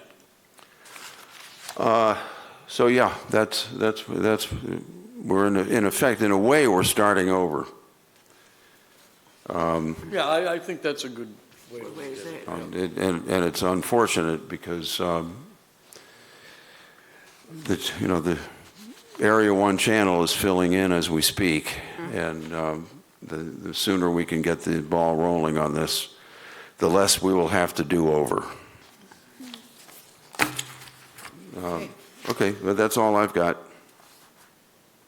If there's no other select board reports, we get on to your report, Tom. Yeah, I'm sorry. No, I'm sorry. No. It's getting late, so I'll keep it short, even though I haven't had a chance to chime in too much tonight. We are starting to attend the weekly wastewater construction meetings up on Lawrence Road. John's going to attend for me when I'm out on vacation. We have one resident who abuts the property who has some concerns relative to her property line and trees being cut. John has been very helpful working with this person, and we're working with the engineering firm in Robert Hour to try to walk her through and try to get things addressed. So it's been very pleasant. It hasn't been unpleasant. She's just, all of a sudden, it's been going on for years, but now there's construction and Right, now you see. it becomes real. So I just wanted to let you know we're working with that. Tomorrow and Thursday afternoons, we will be interviewing candidates for the health agent's position. We have 5 or 6, 1 dropped. We're interviewing 4. Mr. Granlund will be in on those interviews. Jen Elsonson will be in on those interviews. HR will be in on those interviews, and I'll be in on those interviews as well.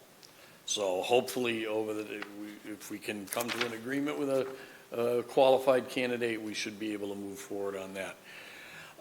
We're doing negotiation prep. We gotten the letter from the fire department. We're going to meet Wednesday briefly just to go over some high-level stuff in an executive session after we have our session with Attorney Norris on the regional school assessment project. So that's that. We don't need to talk about the special town meeting anymore. We don't need to talk about the wastewater plant anymore. Tie and bond is taken care of. We're working now to put get the components ready for the RFP for the transfer station review, where the money was appropriated at the annual town meeting. That's part of the goals from last year, but we're working that through. Herring River is always a few hours a week, and I, again, tell the board, anytime you see Jay Norton, give him a cookie. It takes a lot of time out of him, and he works really hard on that.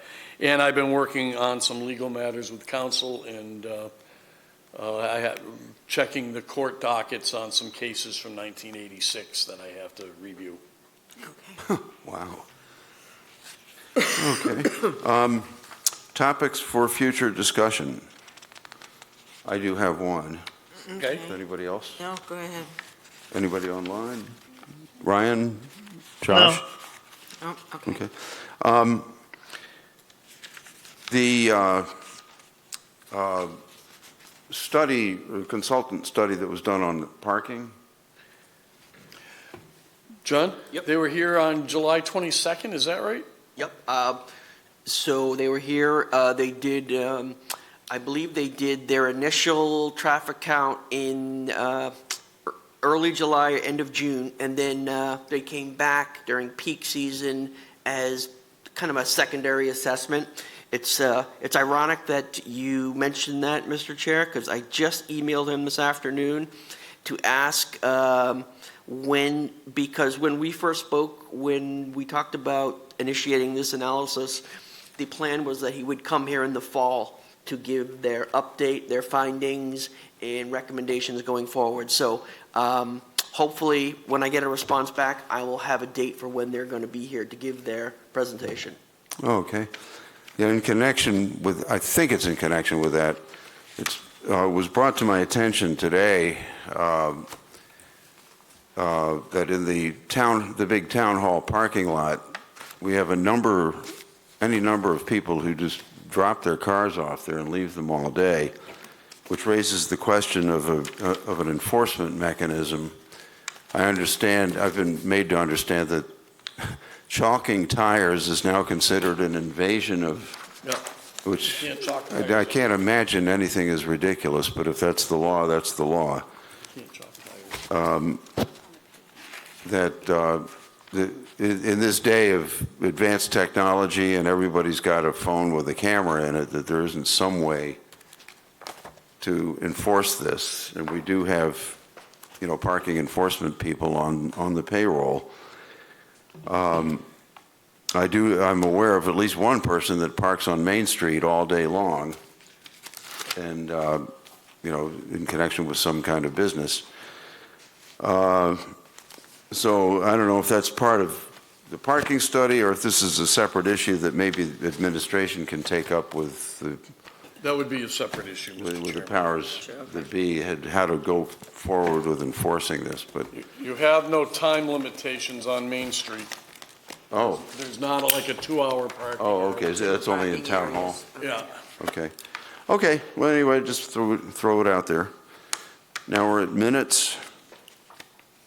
I don't have any problem with the minutes. Does Nor do I. anybody? I don't recall having any issue there. All right, so, Mr. Chair, I move to approve the meeting minutes of August 5th, 2025 as printed. Second. Roll call vote. John, Barbara. sorry. Barbara, aye. Sheila, aye. Brian, aye. Josh? I wasn't there, so I abstains. abstained. Right, Okay. John, aye. okay. I move to adjourn. Second. Second. Good meeting, folks. Meeting is adjourned. I finally got to Oh, we use got a it. gavel. It needs to be Oh, voted. does it have your name on it, too? Barbara, aye. Oh, no, We got I to don't vote. want Brian my- reminds us we got to Sheila, vote. aye. Barbara, aye. Josh, aye. Okay. Good night, everybody. Thank Meeting. you. I don't want my name on Recording it. stopped. Ah. No,